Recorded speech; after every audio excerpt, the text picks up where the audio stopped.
Okay. 3, 2, 1. Ladies and gentlemen, welcome back to episode 4 of a podcast you may or may have not heard of. That is on episode 5, and we haven't filmed an episode in over 1 year. And we'd actually just been filming for about 20 to 25 minutes, but realized the audio was off. So we're trying to go back and start again from the beginning. And I'm trying to remember where the beginning was. But Introduction. Introduction. I think this starts with welcoming a special guest who has traveled all the way from India to be here on this show. And we couldn't thank you more for being here. AWIN, all the way from the other side of the world. So, let me tell you. This is the guys who know nothing. We just recorded about 20 minutes, 20 minutes of a podcast, and then we realized that after having saved the audio balance issue, that we were not recording audio. But thanks to our local Gen Z, we were able to a local music producer. We were able to pull together the audio. I guess I'll just catch up on. We are going to be doing a full episode online for the first time. We're not just going to be doing clips at popular demand. But I was going to say that's important to let them know that we're back by popular demand. We're back. Which is not that much of an exaggeration. It's not really an exaggeration. I had a couple requests, and I think you did as well. Yeah, I think you went to a wedding. I've had it around. I've had people here in Orlando. When I traveled, people I haven't seen in years. Yeah. Many years, even a decade or more. Yeah. Hit me up and they're like, "Hey, the only thing you've done in the past 2 years that I could actually name was that podcast you did for like 2 days." What about all my award-winning films? They're like, what do you do these days? I see you're making a podcast. I was like, I made like one episode a year ago, and it was more than just one person. Like it's like the only thing they made a note of. It's interesting because a handful of people too. Like when it went out of their way, they're like, "Dude, I love that podcast. It's so awesome." And I'm like, "Oh, cool!" Like the 10 clips, like the, But dude, those 10 clips resonated. I resonated. They resigned us. We actually retired. That's why we only did. Yeah. That's why we only did one season of commercial deals. We only did one season. Our mission statement is basically, But now we're out of retirement. We're out of retirement to do the fifth episode. Even though we haven't posted any of the full episodes. There's a lot of content online. There's a lot of fake gurus. There's a lot of. We're going to set the record straight. We don't know shit. We literally don't know anything about anything. Nope. And we are open to guests and other people who don't know anything about anything. Woo! And we find that the most interesting thing about not knowing anything. Yeah, because it's discovering things. Exactly. At the end of it, the less that you know, the more you can learn. You know what I'm saying? Okay. Like the more you have to learn, the less you know. On further note, would you like to introduce our... On that note, we'd like to introduce all the way from southern Jamaica. Okay. No. So, by the way, where are you from? India, Jamaica. I don't know. You tell me. I'm from here. Sunny California. He's Orlando, Florida, baby. Okay, so this is a really special guest. Yeah, genuinely. It needs 10 minutes. We have a really special guest here. Maybe 15 minutes. So today our guest is a guy who knows nothing about being a pop star, taught himself to become a pop star, and actually met a substantial amount of success in the, what would you call it, music arena. Really a lot of online success. Some things are subjective. Success is subjective, but this would be objective success. Thank you, boys. This is you were, I guess you could say you kind of crafted your own way into making music that really took off online, that a lot of people listen to, and you have a genuine fan base that actually really appreciates your music and loves listening to you, and I think a genuine personal brand that's very impressive. You have a really cool story. So without further ado, ladies and gentlemen, welcome to the Soulless Music Headquarters 2242 Lounge, Guys Who Know Nothing podcast, featuring none other than AWIN. Thank you, boys. Honored to be here. Genuinely, I am one of those fans that have been waiting for this podcast and the return I was the one at the wedding. So it is an honor to be back here for this special episode. Yeah. And also, before we get started, it is Brian's birthday, 30th. How could we forget? Come on, we got to give it up to him. Thanks, Happy birthday to Clapping Brian. it up for him. Yeah, man. Honored to be doing this on his birthday. This is an honor to be Thanks. in the building I'm with, honored. Thanks, guys. both you guys, man. And like, yeah, man, 30 years. Crazy. 30 years. I've told this to a lot of people, but Yeah. to me, being 30 is way less. I always thought that 30 would be the scariest age to turn. How come? Why? Well, Why 30? because I get it. That's where I'm at. because 20 is seen as your prime. Yeah, okay. 20, okay. I think, internet, like widely across the board, people. No, I think just more generally Yeah, speaking, you're like, not wrong, people yeah. see 20 as like, okay, that's your peak youth, peak adulthood as well. Yeah. Like your body is in prime shape, your mind is as sharp as it will ever be. Yeah. You're free, you're not really tied down to anything, all these kinds of things. Yeah. And I kind of agree with that. I do think that, I did so much fucking bullshit in my 20s Yeah. that I'm actually sort of happy to leave them behind. If that makes sense. I'm over here like definitely not in the middle of all this bull right now. I'm definitely not in the middle of all that. I just feel like I've left such a shit show in my 20s that like I'm happy to just close the door and be like, all right, moving on. Yeah. So I think that's part of. I think for me, Yeah. hitting 24, 25 was actually much more anxiety inducing than 30, which is not what I expected. I expected it to just go Wow. worse and worse. Yeah. Yeah. Yeah. But I think 25, 24, you really kind of feel like, which you would, that's right around where you are almost. Yeah. You feel like, oh, I must be like almost at my peak now. Like Yeah. I'm about to hit that age where like everything goes downhill. Yeah. Yeah, that's true, by the way. But Great to know. Great. I'm on the But to other, get I'm on used the to other it. end of that. On that argument. Fantastic. I think it keep. yeah, it's interesting Yeah, because we yeah, kind of have yeah. a lot. We're not we the same age. got some here. age gap. All We're right. similar, but- I'm 23. You're 20. I You're turned 30 30 today, so I just had the 3-0. Wow. According to the girl from the Nature Conservancy nonprofit organization today that got me they successfully attempted to get me to sign up to donate to them, their organization, 26. Yeah, 26. Colby's 36 and 16 at heart. Yeah, he really is. No, I'm actually 37. 37? Wow. Okay. Yeah, I'll be 37. 38 on my next birthday. Nice. Wow. So what was your? Yeah. It's hitting him now. Yeah. We just- whoa. Oh man, dude, I feel literally like You're pushing more 4-0.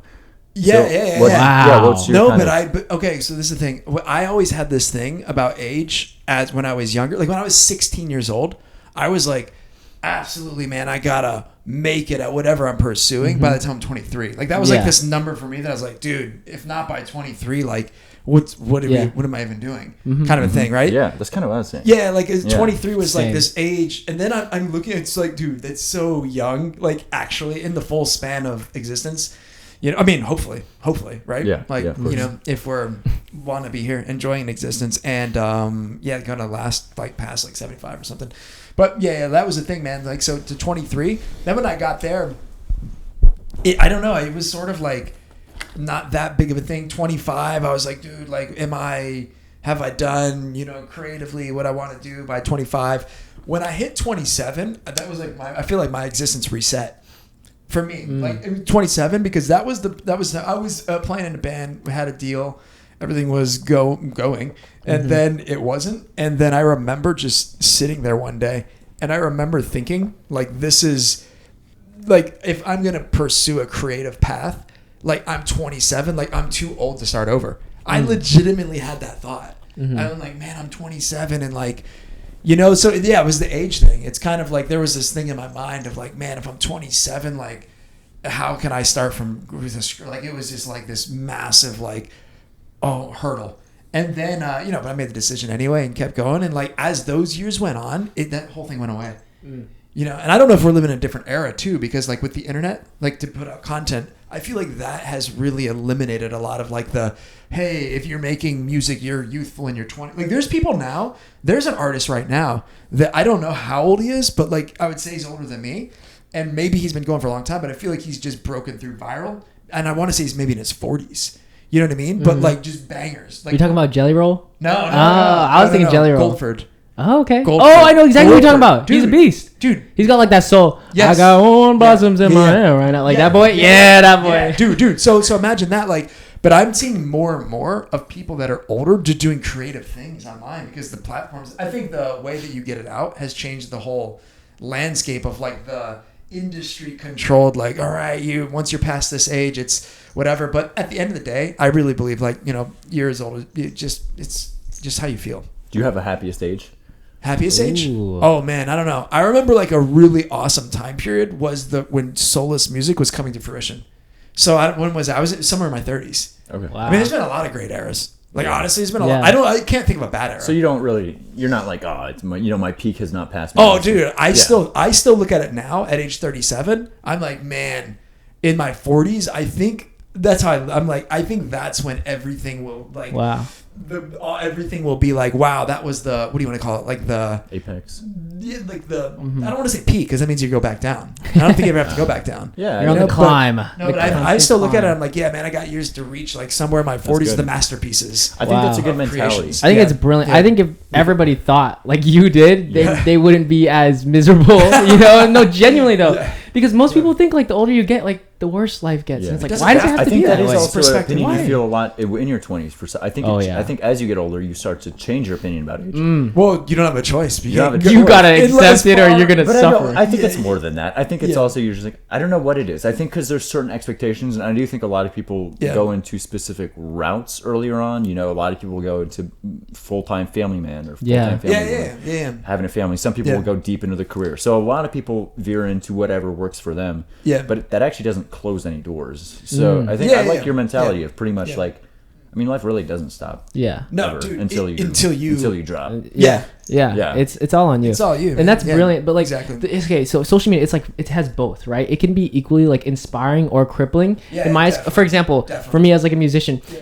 Like typically music artists that like make it big, like they make it young, they're like 16, 17, Yeah. 18 Yeah, yeah, and dude, they're selling out arenas at this Yeah. young, like Billie Eilish, for example. It's like Grammy Award winning by like 17. Yeah. And it's like, I look at that as like a 23-year-old and I'm like, oh my gosh, I am nothing. Like I am absolutely not, like if I ever even get close to a Grammy, like it'd be way down the line, Yeah. all this stuff. It's like, it can be equally inspiring or crippling. It's just, you have to look at it. It depends on how you look at it, And like, I'll constantly compare myself to like my favorite artist. And I'm like, okay, my favorite artist was like 22 when they started selling out like small, 300 capacity tours. And I'm like, oh man, I'm not even close to that yet. But, but then I also am looking at artists that are like you, it's like way older. And it's like, whoa, anybody can make it. It's like, some people that are like these independent artists that are like 30 years old, family man, and then because of social media now they can have a full-time career in music and make enough money to supply for the family and never have to like leave home again, so like the gatekeeping is over because of socials, and like that's why like anybody can kind of make it,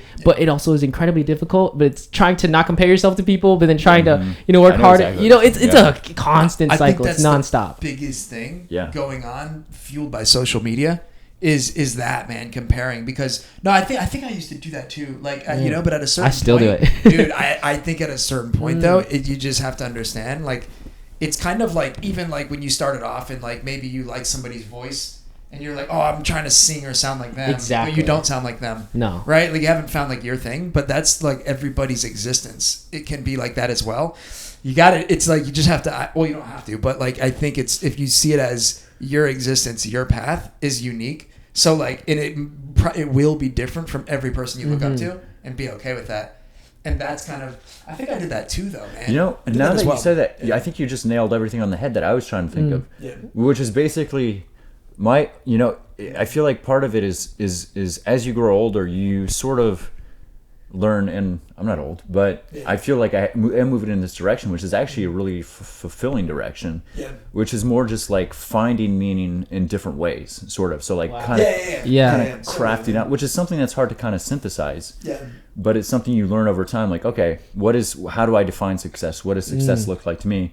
And it's always kind of struggling with, not, if you're not going to be like, which literally every single person on earth has to struggle. I think even great people have to struggle with it even more. Like most. If I'm I don't know, if I'm Post Malone, I'm not as big as like Jay-Z or something, Yeah. So and then they're like, I'm not the best. So then they'd have this huge, I don't know about that, but they'd have this huge complex about like, man, like why am I not just number one?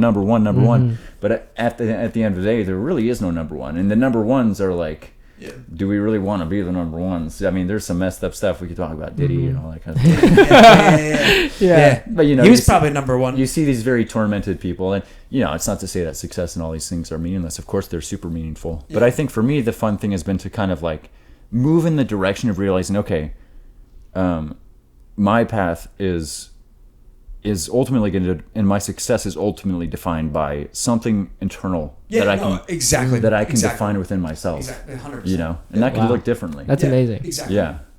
Exactly. Yeah. No, I mean, dude, that's it. Like, dude, success. What's the old John Lennon quote? You know, like the famous story that no one knows if it really happened, but we all quote it and say that it did. So it probably did. He hit Yoko? Is that the one? No. He was. The whole thing was like he was in elementary school as a kid, from what I understand. You know, like, and the teacher said, "What do you want to be when you grow up?" So everybody's answering with like police officer, fireman, astronaut, like whatever. Oh yeah. And he wrote happy. And then allegedly the teacher said. Allegedly. Yeah. Well, I mean. Is it a true story? Yeah. No. I mean, apparently, okay. as far as I know. I don't know. Like, can anybody, maybe somebody out there in the comments can confirm if this is a true story? It's true as far as I know. You know? I've heard this story too. Yeah. Yeah. And Nice. then he wrote happy, and the teacher said, "I don't think you understood the question." And he said, "Well, I don't think you understand life." Oh wow! As a kid. Expelled. Get the fuck out of my room. Wow. You talk to me with that much disrespect? You kidding me, dude? What the fuck you think you are? Out. Yeah. Out, I tell you. Oh man, but like that's it in a nutshell, right? Because it's sort of like, as long there's like successes, it's whatever you make it, it's whatever it means to you. But that's also life too, dude. One thing that like all right, to an example in my own existence that kind of drives this point home was one of my groups. I don't know who knows or who doesn't know, but I have a group called Gallia Social. Hell yeah. Uh-huh. Yeah. Unbelievable. So shout out Logi and The goat. Yeah, the goat, like for sure. And so when we were coming to make the first album, right? The one thing as we were getting there was like loose ends that we were tying up. I remember like part of it was musical, like just the musical. It was like there wasn't a cohesive direction. I felt we had a bunch of random things like in all these different styles, and then we're just kind of posting one-off things. And then I remember for me, it was the name, because I looked up the word Gallia. And I was like, what does that actually mean? Because it was a play on Legalio, Christian's last name. Oh. Well, that's how I took it, right? Like, that's Okay. how that Gallia Social. We used to get together at his place and record and stuff. It was like the Gallia Social. I always think of like a high school dance or something. Like a Like a gala. That's what I. Okay. So this was the thing. When you look it up, Gallia is actually a melon. Now think of the name. Melon Social. It's Sounds like reminds me of Store Wars. it's like Wow. So what is it? What are we out in like a crop field and there's like melons growing and they're all hanging out having a good like personified fruit hanging out with one another like, oh yeah man, I hope Bob doesn't get you today, and like are they joking around like what's going on, right? It just like rubbed me in this way that I'm like, dude, that can't be the thing, because people always ask about the name. They ask what it means. We never had a good response. It's a cool name. We kind of named it. Right. Okay, so this was the thing. Elliot, younger brother, Eli Pete, said, he's like, dude, if you don't like that what it means, then give it a meaning. Right? Wow. That was what he said. He's like, dude, that's the whole thing. You can take anything. He's like, it's all about the context you create around it. That's your English teacher right there. Yeah, dude. Isn't he an English teacher? He's not an English teacher, but I mean, he for all intents and purposes, he's a creative writer, isn't he? Yeah. Right. Okay. Yeah. So, anyways, give it meaning, and that was the thing when I was like, oh yeah, like, and that was when it started coming. Gallia. That sounds like it could be somebody's name.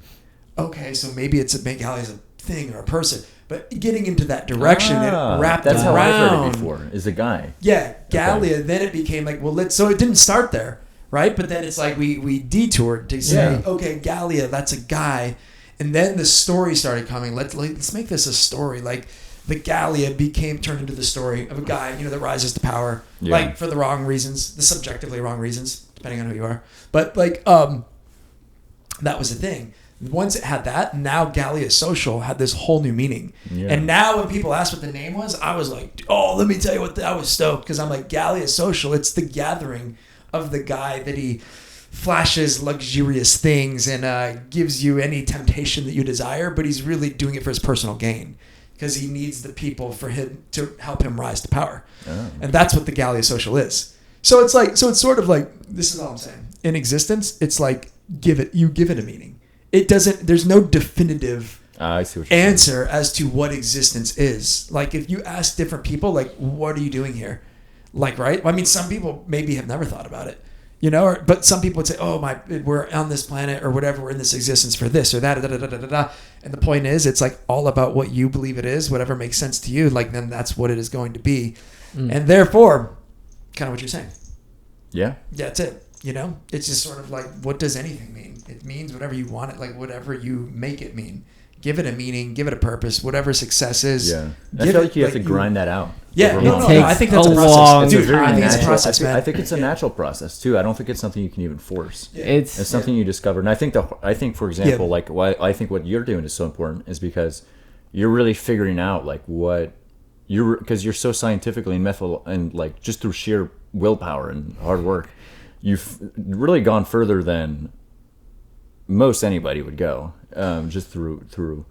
Yeah, it's impressive. Thank you. Which is another thing too to say when you're like, oh yeah, like pop star status is like arenas and all of this. But it's so interesting because this is something that I see in so many people. When you're saying that, there's this whole demographic of people that are just trying to get to where you're at. Mm-hmm. That are like, dude, you have so right. this many million streams. Like a lot of times if I'll send your music to people and they'll notice that and they'll be like, oh, whoa, man, like what the heck? Like there's millions of streams and this and that of the people that maybe don't have millions of streams. Yeah. Right? Because you're always, the grass is green on the other side. There's always something to work towards and progress. And I think that's the thing that makes life feel worthwhile is progress. I think if you sum it up in one word, progress feels good. Yeah. No matter what. It doesn't matter if you're like way up here or way down there because it's like you could be the person way up here, but in your mind be like, dude, I'm number 10 on the charts. Oh man, I gotta get number 1. Yeah, and you could still get into this like, this mindset that's like, man, I guess I'm not that great. Meanwhile, you're like ahead of like everybody else in the world. What was you've had a pretty good you've had success in Spotify. What platforms are you on? Yeah, like Spotify, Apple Music, whatever. You've had success. So how would your now compared to like what you've achieved versus what you set out to do? How do they compare with each other, and how does it feel versus reality versus expectations?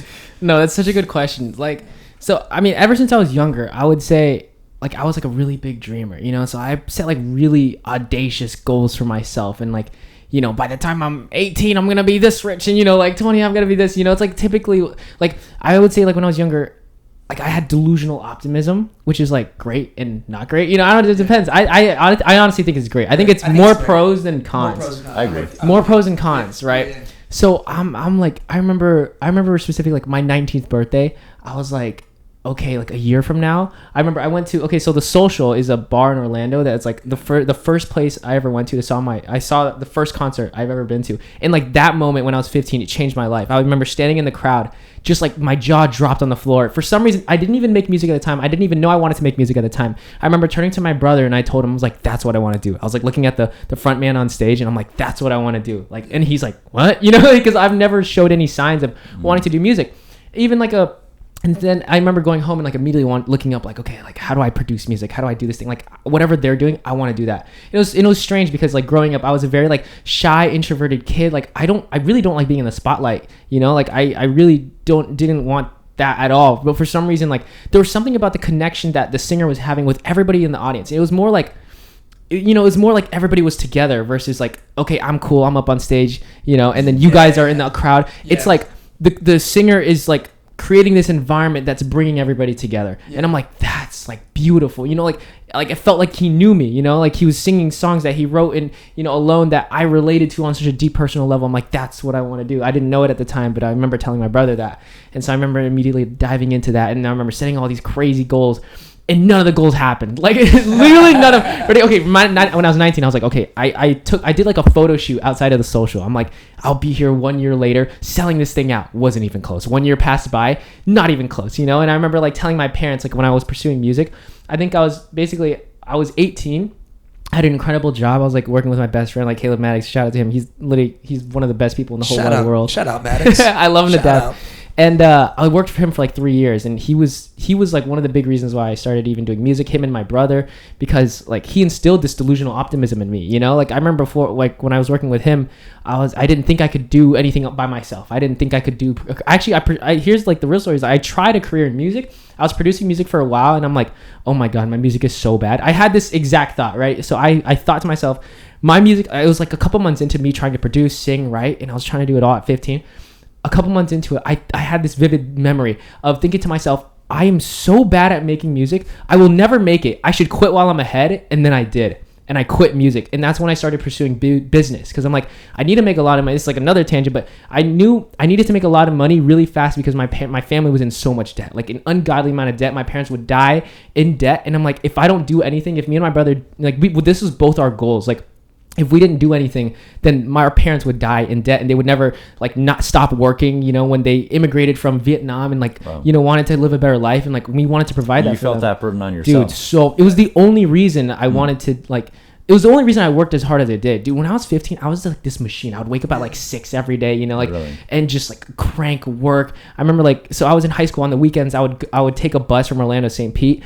And dude, it was the sketchiest bus ever. There's like drug dealers on the bus. You're like, and I'm like sitting there alone, like on this thing, like hoping, like, dude. I remember going to the stations. There's just always like somebody getting like wheeled out, you know, in like a, you know, and it was ridiculous. And I was like, yeah, that's interesting. Just a side note. I wonder if that's cultural at all, because I feel like I don't hear that story as much from like your family's Vietnamese. Yeah. Is that a cultural thing? I think so. I feel like I would not typically hear an American say. Or an American, what would you like? Yeah. An American. Like somebody, yeah. So like, for sure. Who would feel like the debt of their family, and then actually like I feel like if I ran into that, usually it would just be like, yeah, my family was broke, so I ran away, and then I made a bunch of money for myself, and now I'm rich. Well, you're not wrong. Like, I'm thinking of like Eminem. I think. Like I made it out of the trailer park, and now my mom sues me every 5 years for however many dollars, and I rap about how much he fucking sucks. Yeah. Like I feel like that's the story I'm more accustomed to hearing. I think so. Yeah. So that speaks very highly. I mean that you felt, especially as like a 15, 16-year-old, that you felt that burden. I don't know why. Well, because it's noble. I don't know. Like my parents were great, you know. They instilled a lot of incredible values into. It's honestly like amongst Asian heritage, especially Vietnamese and stuff. It's like they instilled so many great values into you, you know, like hard. Like, dude, I get all my work ethic from my parents, you know. Like honestly, they hate when I say this. But, like I didn't see them much growing up because like they would be working, you know, all day, like all night. I would rarely see them, you know, like. I would go to after school care and stuff, and you know maybe they'd pick me up from work and like do a little bit here and there, but you know they're gone. Like I didn't see them that much, and I'm like, oh, like, and every time I like peek through my dad's door, he's like, he's working, you know. And I look at my mom, she's working, you know, and they're not home often. And I don't know, you're right. It's because they fled the Vietnam War. Like my dad has a crazy backstory of like fighting off pirates, and you know, like he literally was like how old is he? What generation? Dude, he was in 1819. Oh, this is 1819. He was 18, 19 years old at the time. Oh, okay. Yeah. It's like, bro, that's 18. Old. 1918. Your dad was a pirate. He was in like 1964. It was like the aftermath. Okay. He was the aftermath of the Vietnam War, essentially. Gotcha. So he's like early. He's like super young boomer. Super young, but he had like every single male in Vietnam during the war and even after, like they were drafted. So him and his brother were drafted, and he was like drafted to the Vietnam War. Okay. Yeah. But I don't know. The timelines are weird. But he said he got like maybe in the aftermath. He had to serve. Wait, so he was drafted in the States or drafted? No. This is all in Vietnam.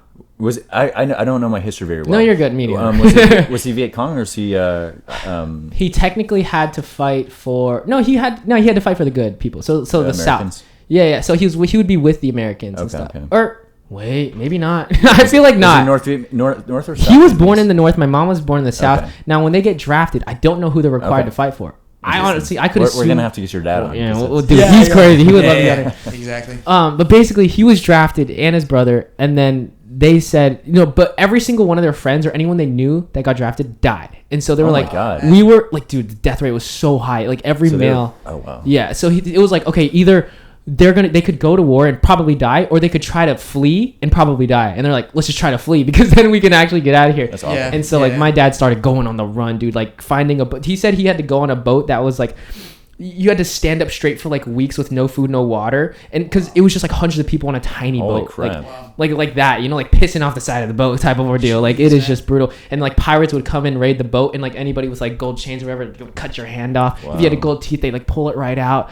you know. And No way, man. and they were like, You know, just as I want to get back to your story, but I feel like you're good. there is a really interesting side tangent here. Dude, it is I feel wild. there's a lot of, you know, I think as like people, as Americans, and I came from France as well, but just like a lot of people living in more privileged Western countries or any kind of country, especially people who like inhabit a country and were raised there, and their parents were there, and their parents' parents were there.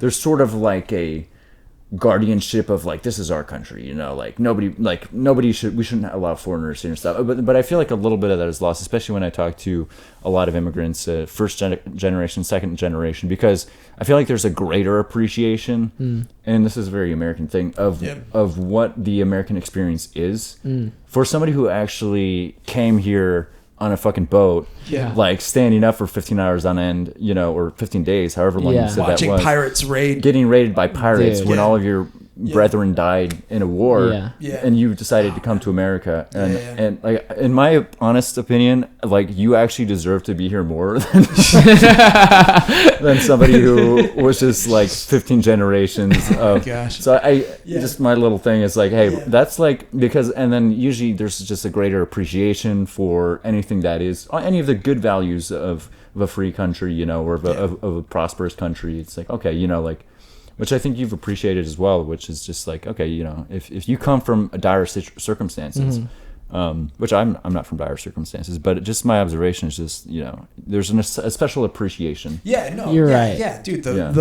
I think it's almost like if you build a house that you live in, you're gonna appreciate it more than if you buy that. It's just sort of like if you work towards something and then you get there. And I think it's important for people to remember as well. If you were just, you know, if you've been here for generation, 2 generations, 3 generations, it's like, you know, we can sometimes be like, you know, I don't want other people coming here and ruining what we have, but I feel like it's lost sometimes. I feel like it's lost sometimes. Yeah. So anyway, Yeah. let's get back to your story. But you're right. So like basically it's like all that stuff, and I don't know, maybe I feel like subconsciously, or it's in my blood, where like I feel what my parents went through and stuff. It's just it was like baked into me. And also my dad, you know, he'd always told me about it, you know. He would be dreaming of like coming to the States and stuff, because like even after that boat, like that was just a boat to become like a refugee in like Thailand or Cambodia, a neighboring country, and then you know eventually coming over here and stuff. You can just take Lufthansa over. Yeah, you can't just like hop on a wooden boat and come to America, you know. Meanwhile, we complain about economy. No, you know what's so funny? Okay, like take this, like fast forward to it. I think it's so funny that like whenever my dad complains about like normal things, and I'm like, Dad, didn't you like but narrowly escape death too? Oh, for sure, dude. He'll be like, he's one of us now, man. This isn't salty enough. I'm like, brother, you're lucky you got food. Like, what do you mean? Hey, we can all get comfortable. You know? Yeah. Comfort is a luxury that. Sometimes, no, so it's the best of us. Yeah, exactly. So like maybe I feel all the weight of that on my shoulders and stuff. So my brother and I worked really hard to like try to, you know, alleviate some of that, because again, if we didn't do anything, they would be working forever. And so then my brother and I started getting to work, you know, like I started studying business, and I was like, okay, maybe music will be where I can become this rich guy. And then I started doing music. I'm like, there's no way. I will not make any money off of music for a long time. I need to quit. So that's when I quit, started getting into business. I got into video, started working for Caleb, did that for a few years, and then it gnawed at me for like. You guys may have heard of Caleb. He's he's a beast. He's very famous. I remember seeing him on you remember Chatting that. with Andrew Hales. Yeah, Loft. Which is this podcast I was is a there. little bit like Andrew Hales a little Dude, bit. You were there? I was there for that Loft video. Yeah. like there in person. Yeah. Oh, shit. Wow. Yeah, like I was there like filming behind the scenes of them doing You were that. there when Andrew was just like, so yeah, like, so you're a 16-year-old millionaire. You're a millionaire. Do you like have a lot of babes? Yeah, no, it was definitely interview, dude. That is such an old interview. Wow, I remember. I was there. Like again, I was living the dream. Okay, that's like full circle. That is crazy. You discovered. That's when that's the Wow. one. That's Okay, when I okay. saw Caleb Maddox. He was Okay, like okay. 16-year-old. He had the spiky hair. Yup. Little kid. 16-year-old Yeah. dude. Yeah. He was legit, man. So he was brilliant. Yeah, he yeah, is yeah. brilliant. He is, he's still doing incredible Absolutely. things. Yep. But so basically, he took me in as like basically I was just like an unmolded piece of an unmolded sculpture, just like a giant block, and he just like started chipping away and like started teaching me all these things. He's instilling like the main thing is like belief. He made me believe in myself, and at the time I didn't really, because I had no skills at the time. I just had this like crazy work ethic, like willing and hunger and obsession of like wanting to become great. Not I don't know at what, but wanting to do great. One for the family, one for just me. That's like, what I know. When I met you, that was one of the first things that I noticed too. Because Yeah. I was like, you were. It's like a personality type, or it's just a characteristic. It's a trait that's in certain people, but it's sort of like it doesn't even matter what the task is or if you know anything about it. But I knew that really quick about you. You're like, you're gonna figure it out. That was the thing. You never did a video. Yeah. You never did a video before, Yeah, but then you became true. a video guy. Like, Yeah, it wasn't exactly. like you were doing videos and then like submitting these videos. It was like Yeah. you didn't even do it. I learned it And then overnight. You just did it. Yeah, I learned And then it. you're the video guy. Exactly. I learned how to do video Yeah, yeah. overnight.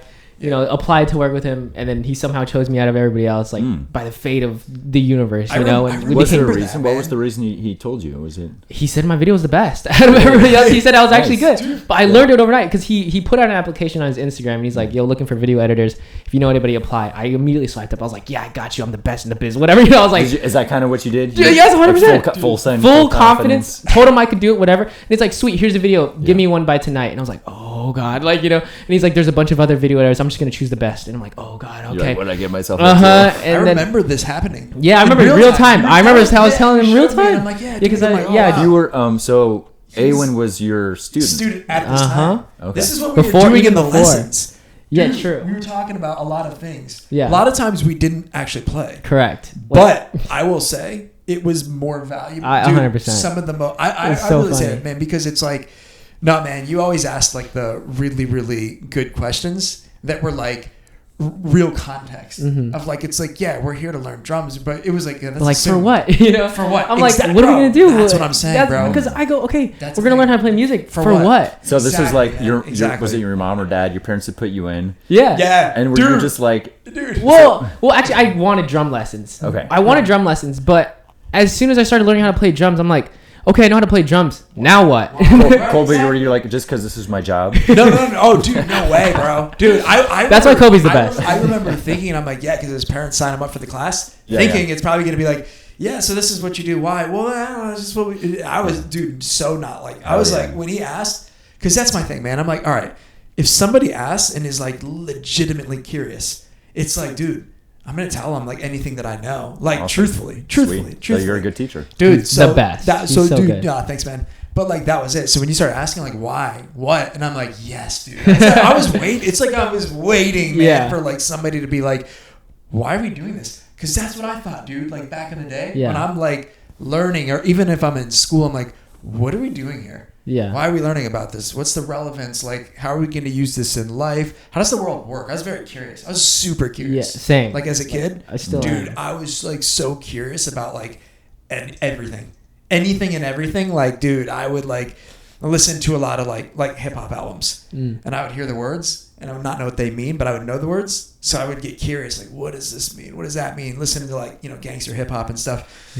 And then start wondering like, oh, like what are they singing about? Oh, is that's how they live? Like really young though, I was wondering about that stuff, And so the same thing when you're asking why, and I'm like, dude, that's the best question. It's like, yeah, and it's even like when you learn an instrument, it's sort of like, what do you want to do with it, right? Because like it makes the path 1,000 times more laser pointed, and you kind of know what to work on and develop. And like, I want to play drums. Like if it's just for the purpose I want to work my brain out. I just want to do coordination. Like that's one reason. Oh, I want to be a professional drummer. So what does that even mean? Professional? Does that mean that you're making the money? Okay. Well, when somebody says that, it's like there's so many different avenues of being a drummer. You could be a full-time drummer at a church. Right. You could be in a Disney show or something. Yeah. Like you'd be a Blue Man Group has drummers.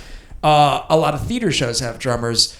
Popular bands and touring artists and pop artists, back to the pop artist thing, have bands many times. They're drummers. So it's like a drum instructor. Like there's so many different things. When someone says I'm a drummer, it could mean one of like 25 things. Yeah, for sure. You started asking, what are we doing? Like, what are we doing? Let's assume you're going to learn. You're like, dude, I'm going to learn. And I'm like, yeah. So when you used to ask me like, so like, how would I get a gig? Really? Yeah. I don't man, even like, remember asking that. Yeah, no, I remember because you're like, yeah, like, okay, so after I can play, like, so like, how do I get a gig? Like, do I just like, it's kind of, you know, what do you like? the How do you? stupid questions that people never ask because they think they're stupid questions. Yeah. But they're actually the best questions. Dude, That's me. I've always, like the kid in the class, it's like asking the dumb question everybody already knows the answer to. I'm like, but what about like I was like, also like a slow learner. But like, that is a great question though. Like, how do I get the gigs? Yeah, true. Yeah, because it's like if you're trying to. You guys are making me realize why I never got far with guitar. No, but dude, but think about it, man, because that's the thing. Like, you learn the instrument, right? Say you get signed up for lessons, parents sign you up, and you're there, and you never know. And it's like, okay, you learn all this stuff, and then it's like, even what what's you just it said, like, for? because what you just said explained to me why I picked up a guitar again. Yeah. I have no dreams of ever playing with people. I have no dreams of ever performing. I actually just, what you just said, like the brain workout. the brain workout. Yeah. I realized that's fantastic. that's what too. made me pick up the guitar again. Yeah. I don't even care to play with people. Yeah. I actually, maybe I will at some point, but like, I don't really care to perform. I don't even care about singing to myself. And then the more I can convince myself to realize, for me personally, guitar is not something I'm ever going to achieve anything with. Yeah. And actually, for me, realizing that was what made me pick up the guitar again. Yeah. And was what made me realize, I do kind of like just fiddling around and like hitting random notes. Yeah. Making it sound bad, but like doing it as fast as I can. Yeah. No, definitely. And then from there, I can just kind of develop my own little patterns and stuff. Yeah. I actually enjoy it because it's a little bit of a de-stressor and it's fun. And then what it really does is it makes me really, really appreciate good guitar. Yeah. Mm-hmm. So now when I hear good guitar, I'm like, holy crap. Yeah. That sounds amazing. Mm-hmm. Yeah. Like Christian. Yeah. One of my favorite guitars. Ever. I need more Christian, man. I agree. I need Goat. more. He's I'm the like best starving. goat in the I'm like world. a drug addict. I just need. I know. I need to hear more. I agree, Yeah, dude. man. He's literally the best in the world, man. Yeah, man. Yeah. Dude, like, no, but I get, like, exactly. But there's also that, and also like one for the love of it though too. It's like that's also the only reason anybody should be doing music and stuff. Man. I'm trying to think, man. Like, I've gone through different phases of drumming. Like, right, because it first started. I don't even know. Why did I start playing drums? Oh, dude, somebody asked me. One of my friends in middle school was like, I'm starting a band. We need a drummer. And I was playing drums in the school band. And then he's like, do you have a drum set? I'm like, no. He's like, could you get one or like something? Like, so we need a drummer? I'm like, yeah. That was the reason I started playing a drum set. It was just simple as that. My friend was starting a band and he asked me to be. I'm like, yeah, all right, cool, like whatever. But I didn't think anything past it. It was no like ambition or anything. And then we did it and it was super fun. And that was it. And once I did it, I actually really liked it, And then I probably like, I was a huge music fan, like from the time I was super young. Mm-hmm. Like, I was obsessed with music pretty much from the time I was like 5 years old, and so I think I kind of like was like, yeah, playing the band, this is cool, that's cool. But then it started kicking in like, like rock stars and like all of. Oh yeah, just keep it at your chin right Oh, there. like Perfect. that? Yeah. Oh, okay. Yeah. Dude, this is just like reminding me for some reason of like an empty ice cream cone or something. Like, it's just like, I don't know why, like in life, why this would probably never ever happen, ever in life, to put something on But my it's chin happening like now. this. Yeah, it's interesting. I mean, you don't have to like full on like. Dude. I just kind of meant like the general. Okay, around here. Yeah. Oh, okay, gotcha. Yeah. All right. Just- Dude, I'm like, oh my god, shitting like, man. But Perfect. That's good. Yeah. all right. Anyways, yeah. So the band, that's kind of how it started. That's crazy. Drum set, Yeah. and I loved it, dude. Like, I loved it, and then it was like, oh, the band is cool, and all this stuff, and there was definitely like that element of it. Definitely like the thing of like, oh, bands are famous and money and things like that, and like it definitely started there as far as pursuing it. Was definitely before I could even consciously pinpoint it. There definitely was like social currency involved, like playing in a band and like being on stage. Like everybody looked. I actually was that person. So I was the opposite of you when you're like, yeah, I didn't want the limelight. Like I loved the limelight. Always like, like we even, dude, ever old family videos, dude. I'm like 7. Camera comes out. I'm like, all right, it's showtime. Wow. That was me, dude. That's really I was cool. like, I was just ready for it, man. From like always day one. And I probably, dude, in our old family videos, every time my dad would bring the camera out and I had the opportunity, I would be like, hey, dad. And I'd just like start pretending to tell him a story. I'd be like, yeah, so, Wow. blah, blah, blah. And I would just turn around, dude, and just in an instant, just moon the camera. Dude, so many videos of me mooning the camera. Like when my dad's taking videos of the family, I would just like casually like build into it though. As a kid, And here we cut to a clip. Yeah. I Dude. wonder Like what was what was behind that. Yeah, like I don't, why? dude, because it was Why something the like moon? you weren't supposed to do. It was like shock value. Yeah. As a kid, that's what it Yeah, was. no, you're right. It's That's a what it was. brilliant Yeah. You're I a was- magician. Dude, I was just like, yeah, I'm gonna, dude, watch this. Like, nobody's gonna expect this coming, and it's bad. Like, I'm like kind of breaking the rules. Yeah. Like, you're not supposed to do that, but I would do it. Like, dude, bleed into it so casual. Like, I'd always Or start. you would like slip it down. No.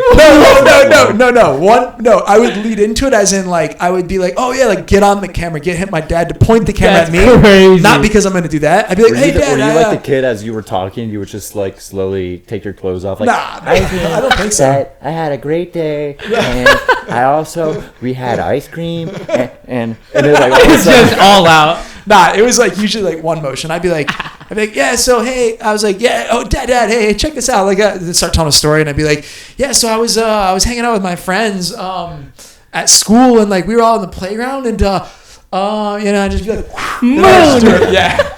And then I would start laughing obnoxiously and be like, yeah, Dude, like so dude, funny. so it played in, bro. Playing into a band was like, oh, we're in front of people, and like people. And then are you watching. moon them. Nah, that had stopped by that point in time. But like, yeah, it was like stoked, man, to like be on stage and all that, and I loved it, man. And so that was definitely like a driving factor. But yeah, it's changed over the years. Like it's evolved over the years. Yeah. Like it started there, and it was all about like, oh, what could this do to benefit me, kind of thing. And then over the year, yeah, it changes over time. And then now it's complete. It's so different now. Like a lot of it is the brain workout for Wow, me for drumming yeah. now. Because it's like, dude, it's so loud. It's so ironic for me to say, but it's like the drums playing. Well, thankfully now I have the setup due to the Ambrose diaphonic ear lens, which will be available very soon for all of you. The safest more to come.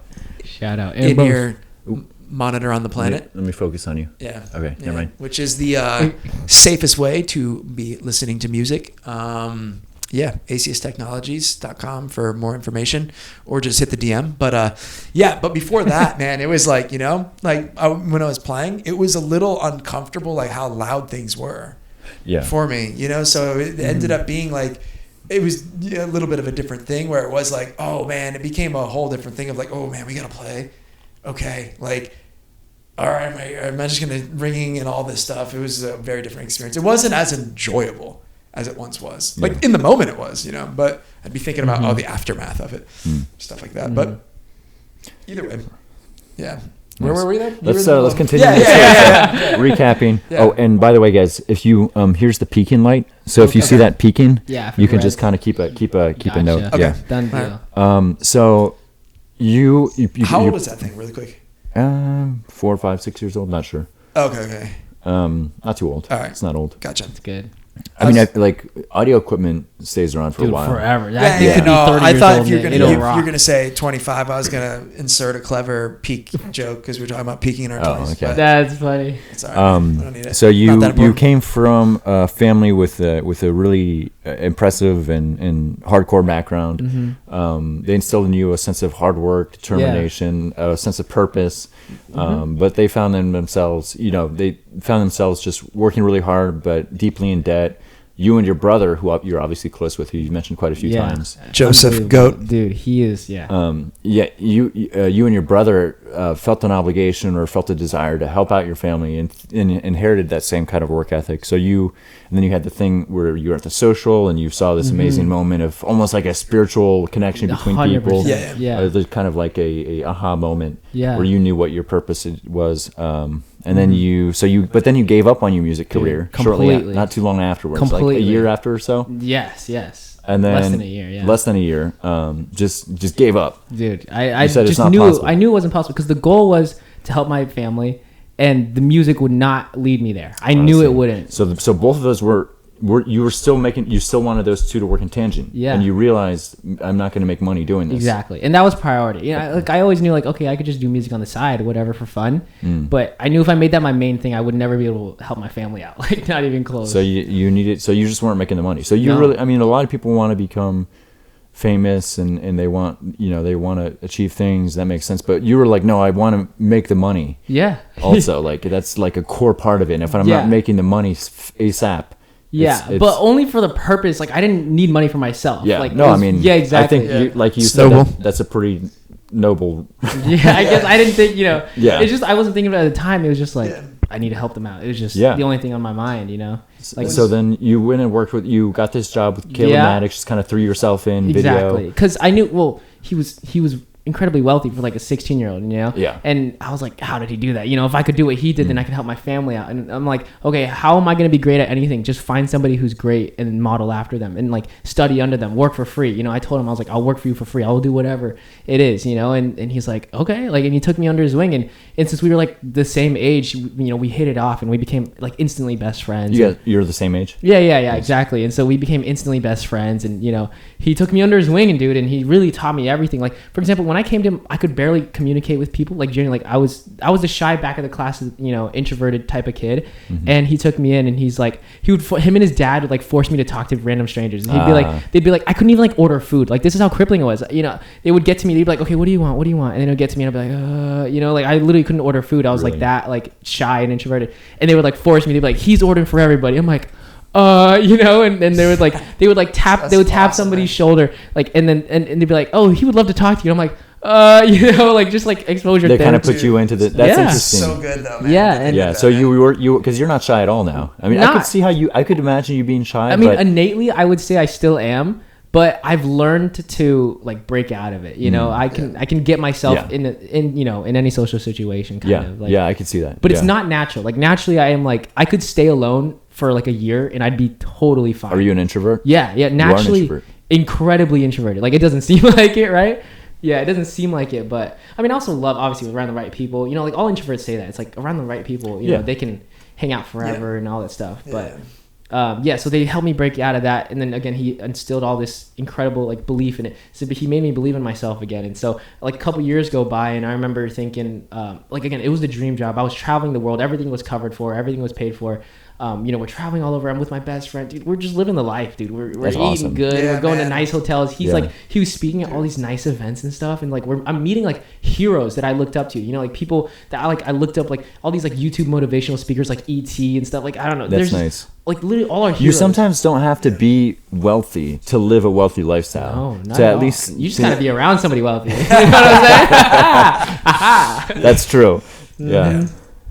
Exactly. Dude. And so I remember, so we did that for a few years, and then I remember a couple years go by, and like the music thing kept eating away at me. It was like, it was haunting me. That's what I remember. I remember that when this was all happening. Yeah. You couldn't shake the dream. You couldn't shake the vision. It's like inside. It wasn't anything. Like, I wasn't even on my mind. It was just like deep in my subconscious, and like slowly it would just like creep up, and I'd like shut it down. I'm like, no, I can't do that. I can't pursue the music thing. It's not going to work out. So what was the voice in your head that told you couldn't do that? What was it? Just be realistic? Was it just... well, not even realistic. Yeah, I guess realistic. Well, I just knew, okay, to become great at anything, it takes a lot of time and dedication, and like again, like 10,000 hours, like the whole mastery theory, I'm like, I don't got 10,000 hours to like become great at something, right? I got to figure out how to make a lot of money right now so I can help my family out. That was all that was on my like mind for like from like 15 to like 18, 20, whatever. That was all that was in my head. And so I knew it wouldn't get me there. And I was like, okay, this business stuff, I could become rich within a year. Like, if I really figured it out, like that kind of thing. And so I guess that was like the thing in my head. And I just knew it would take too much time. Like, I knew, like, every one of my favorite artists, it was like a minimum of 5 to 10 years before they even like made $1, before they even got remotely good. Yeah. I'm like, and that's great time. Yeah, and that's dude, that's like lucky timing. If you get anything within 5 years, you're lucky, man. If you make like $2 off of your music in 5 years, you're lucky. It's like, it's brutal how much, like, there's so many facets of music, it's like you got to be good at writing, you got to be good at production, you got to be good at mixing and mastering, you got to be good at social media, you got to be good, you got to have cool style. You know what I'm saying? There's like all these facets. Like you have to be likable. There's, I don't know, it's unlimited like how much goes into like breaking an artist and such. Yeah. And so what did you do? Dude, okay, so it kept eating away at me, right? Kept eating away at me. And I never really seriously thought of it. I would sneak away while editing videos. I was supposed to be editing videos. Sometimes I would sneak away, like making beats, you know? Yeah. I would like make beats and stuff. And like I would even show it to Kale. I'm like, yo, like, what do you think? Kitchen to cook. I would start cooking on the side because I just couldn't help it. Again, I just couldn't help it. I had to get it out of my system somehow. So I'd make some stuff. And like it was okay. It really wasn't that great, you know, but it was just fun. It was like it gave me that feeling again when it's like I don't know. The creation process is so I don't know. It's so a frequency to be in, man. It feels the incredible. Creative energy. Yeah. I think a lot of people could relate to that once they find it's their thing, you know. thing. Whatever lights them on fire, and you do that, it's like there's nothing better. It's the best drug. It's better than any drug. I think everybody has that in the surgery. Everybody does. They just don't. They're either afraid, like I was, you know, afraid to try it out, or. I think I think it can come in a lot of forms. Like I know people who I know people who just really like to clean. Yeah, no. Oh, dude, I would love to meet those people. I would love to meet, like, while my hair. No, legit, I'm not that. like legit, man. I was thinking about that today. The amount of functionality in life you can have if you're clean. If you just love to clean. I wish. I know people who they're just like clean. Everything's clean all the time. Dude, it's so functional. I wish. Dude, it's so functional. I know. It's so functional. How do you do that? Like, see, those people, they don't have the questions and the problems that we have. No, they don't got that existential crisis. They don't have going the existential because they have a function. Like that's why they're clean. They know. They know something. There's never been this question of like, say, this is just gonna. Yeah. Like, no, but you're right. Like, it could come in all, dude. Yeah. It could be just cooking. It could be you love nature. You could love travel. It could be It could be so simple. It could be so grandiose. It's whatever. But like whatever lights you on fire, whatever is that, I don't know, that burning obsession, like that thing you can't stop thinking about, the thing that just it feels better than any drug in the world. I think everybody has that. Yeah. I think a lot of people block it. They run away from it. They're scared of it. They're scared of what people think about them. Whatever. Yeah. Outside. Everybody has it though. You know, for me, it's music. You know, and for. Whatever, like my brother, it's building things. You know, he loves to like create as well, and it's like and his wife loves to clean. You know, she loves to read though. All she does, reading, cleaning, man. Like that's something I hope I run into. Like at some point, I have, 10 people in my phone that just love to clean. Like I would love to partner with.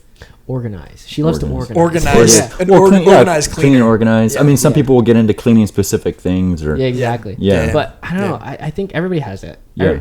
And I think the pursuit of that. I think the pursuit of that is beautiful too. Like I remember before music, I had nothing. Like all I did was play video games. You know, I would waste away with video games 24/7. Like I would treat it like a job. You know, like even like I would even wake up early on the weekends. What games, man? Dude, it was bad. What were your games? I mean, like Minecraft. You're bringing them down a dark hole. I'm like, I don't want to talk about it. World of Warcraft. No, I actually never got into WoW, but my brother was all Game of choice. Just okay. It was unfortunate League of Legends. This is like anybody like it's a toxic game, but that was the only thing in Minecraft. Best games are all toxic. Minecraft though, beautiful. I loved Minecraft. I mean, I remember playing like Xbox with my brother, like Halo, Call of Duty, all the classics. Dude, what's the game where they have the dances? You guys know? Just Dance Revolution? No. Wow, I love DDR. It was some game that was like recent in the last 5 years. I can tell you. Dude, and everybody was like doing on like TikTok. Oh, Beat Sabers? No. The VR one, those are so fun. Yeah. That's fun. Everybody was doing like the dances, but it was actually I think like a combat game or something. Oh, Fortnite? That was it, Fortnite. Oh, Fortnite. Fortnite. Yeah. You can see the age gap here, bro. Fortnite. Well, hey, you're a millennial, right? You're I was born in 87. Are you a millennial? You are a millennial. You're definitely a millennial. What's after millennial? Gen X. Yeah, millennial. You're definitely millennial. Yeah. You're only. I'm Gen Z. Yeah, you're Gen Z. I'm end of millennial. Wow. Yeah. Wait, are you? Yeah, I'm. How are you end of millennial? Oh, Super Smash. Sorry. Yeah. Smash. Super Smash. He's gone. Deep in the video game rabbit hole now. The GameCube. Yeah. I mean, we still played the GameCube. GameCube was good. Yeah. I was obsessed. You'd still be young for the GameCube. I guess. Yeah. I don't know. It was like. we weren't supposed to be using the GameCube, but Yeah. we'd use it because it was more fun. You know? Yeah. Yeah. Man, So good okay, time. so you done video games, and then what were you saying before that? Yeah. Immersed in music. Immersed in music. Okay, working the job. Okay, what Yeah. got me out of the job? Okay, basically, years into it, I sneak away. I really wanted to. I just wanted to keep doing this. It was the dream job, and I thought I was living the dream life, which I was. Mm-hmm. All of a sudden, one day, my brother calls me out of the blue, and he calls me and he says, like, "What are you doing? Like, you know you're not supposed to be here. You know what you're supposed to be doing with your life." And I'm like, what are you talking about? Yeah. I go, this is the dream. Like, look at my life. This is fantastic. I'm young. I'm having fun. I'm out with my friends. You know, we're traveling the world. This is what every videographer aspires to do. What I'm doing right now. Yeah. And he goes, but this isn't you. You know exactly what you need to be doing. He goes, why are you running away from music? You know, and we had this long conversation. And he just like harped on me. I know it was, man, and it was out of the blue. Divine, it was man. out of the blue. That's divine. Is he 2 years older than you, or 3.5. 3.5? I see. He's actually quite a bit older than Yeah, you. yeah. Wow, He's got some years. You know, like we had 1 year together in high school. You know, I was a freshman, he was a senior, but he was always so wise. Like if you thought I was like a wise soul, dude, I'm not even kidding. This kid was This kid was 8-10 years old, and he was like a therapist. Like so, I'm not even kidding. Cousins would come to him, and he would literally be a therapist. He's like Master Yoda, just Uh-huh. sitting in the Council of Jedi, and like all of a sudden, he's like, Dude, he's my so- brother has like.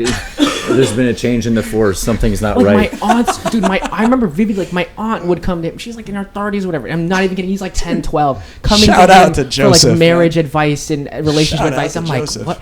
And he was like little Yoda, and he would just give the best advice ever. And you know, he's insane. And It's so awesome. You know, that's why he's always been like that. So he calls me out of the blue. Telling me all this. I tell him off. I'm like, screw off. Like, what are you saying? Dead serious. I'm like, you're so wrong. This is what I want to be doing. Yeah. And I remember sitting on that for like days and then weeks and then months. And the longer I thought about it, I was like, oh my God, he's right. He's like, I'm running away from music and I know I'm supposed to be doing this. Yeah. And it ate away at me. But because Kale's my best friend, I didn't want to leave him. Mm-hmm. And even he started noticing, you know, when I remember I knew he was right and I had to decide to leave. And I remember it took me months to leave. Like I made the decision I had to leave and just I couldn't do it. Every time I would it was like trying to break up with somebody. You know, there's like never the right time. Yeah. You know, Yeah. I was walking around, I was like, oh my God, like, hey, like, can I talk to you? He's like, and it's like something just happened. I'm like, oh God, never mind. What was the final? Did you just have a conversation? Dude, at the it end, was or? like, yeah, I remember we were in his loft. Or did you leave an envelope with like some No, I chocolates? couldn't. And, Dude, like, no, I say I'm going out for cigarettes. I'll be back soon. going out for cigs. Dude, Yeah. that's a whole key. podcast in itself. Yeah. The ways to part from a scenario. It was so like hard. the different approaches in Yeah, psychology. no, I mean, one day, I mean, it just ate at me. He knew I would slowly Yeah. distance myself, and it was like a breakup. It's like a breakup. Genuinely. Yeah. Well, you Oh, have to man. do the emotional breakup Dude, before you actually I do was the. like shaking while telling him. You know, I Oh, sat him really? down I remember sitting him down in the morning. I'm like, dude, I'm so sorry. Like, I have to go. And he's like, I know. He's like, what? You want to do music? He's like, of course. And I remember thought he was gonna be like mad or whatever. You know, you think like that's how it's gonna go, but Yeah. he was so supportive. He's like, dude, I support you 1,000,000%. I'm stoked for you. He's like, whatever you need, I'm always here for you. Like that kind of thing, you know. Yeah, and then nice. and I was on my way home, and I went back home like straight to my childhood like bedroom, and That must have felt like for a second you're like, oh shit. yes, it was terrifying. I just left like a great life and now I'm back in my with closet. nothing's Yeah. my name. Hey, You know? Mr. Yoda, are you sure you're like? yeah, yo, brother, you sure about this? Yeah. You sure about this? Yeah, I He's remember. like, thanks, bro. Now we're splitting rent.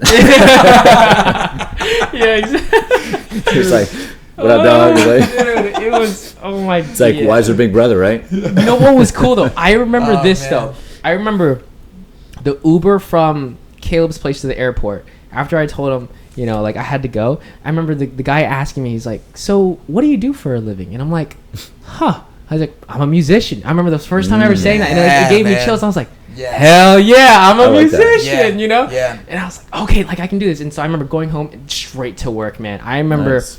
like 12, 16-hour days every day. I would just wake up, make music. I remember I had a challenge. I was writing a song every single day, and I had to send my brother a song before 12 p.m. every single day. Really? So in the morning, I would wake up at like 6, have a little morning routine, journal, meditate. Like an accountability routine. Like, Yeah. where did you get Yeah. that idea? That's pretty. I mean, I read a lot of books, Yeah, all the business books. I read tons of books when I was with Caleb and even by Yeah. myself. And so, accountability is a huge thing. It's like, okay, are you going to go to the gym by yourself? It's like, what happened if you missed that? I never did. You never did. Oh my That's never did. impressive, man. Goat. I never did. I mean, that's Yeah. awesome. I don't know how, but you can ask my brother. I never until I stopped. You know. Then, Well, no, but even still, to just never miss it, because I think what a lot of people run into is they'll set. This is a famous line from what's that movie about the horse, BoJack Horseman? Oh yeah. It's like somebody's like, you have a commitment problem. He's like, I don't have a commitment problem. I commit to things all the time. It's following through on those commitments I can't do. I think a lot of people, including myself, we run into the problem. It's like, okay, well, here's this great idea. I'm gonna do this. I'm gonna and then like this is how I'm gonna hold myself accountable. But then if you fall off the wagon. And I think everybody runs into this at some point. Yeah. You fall off, you miss that one deadline, you miss that one thing, and all of a sudden it's like, oh man, and then you could fall apart from there. 100%. So I just wonder how did you kind of keep it like? Well, that's such a good question. Well, you just kept to it, huh? Dude, I'm telling you, I was a different beast when I was younger. I was so obsessed with wanting to be good and not just good, like great, and.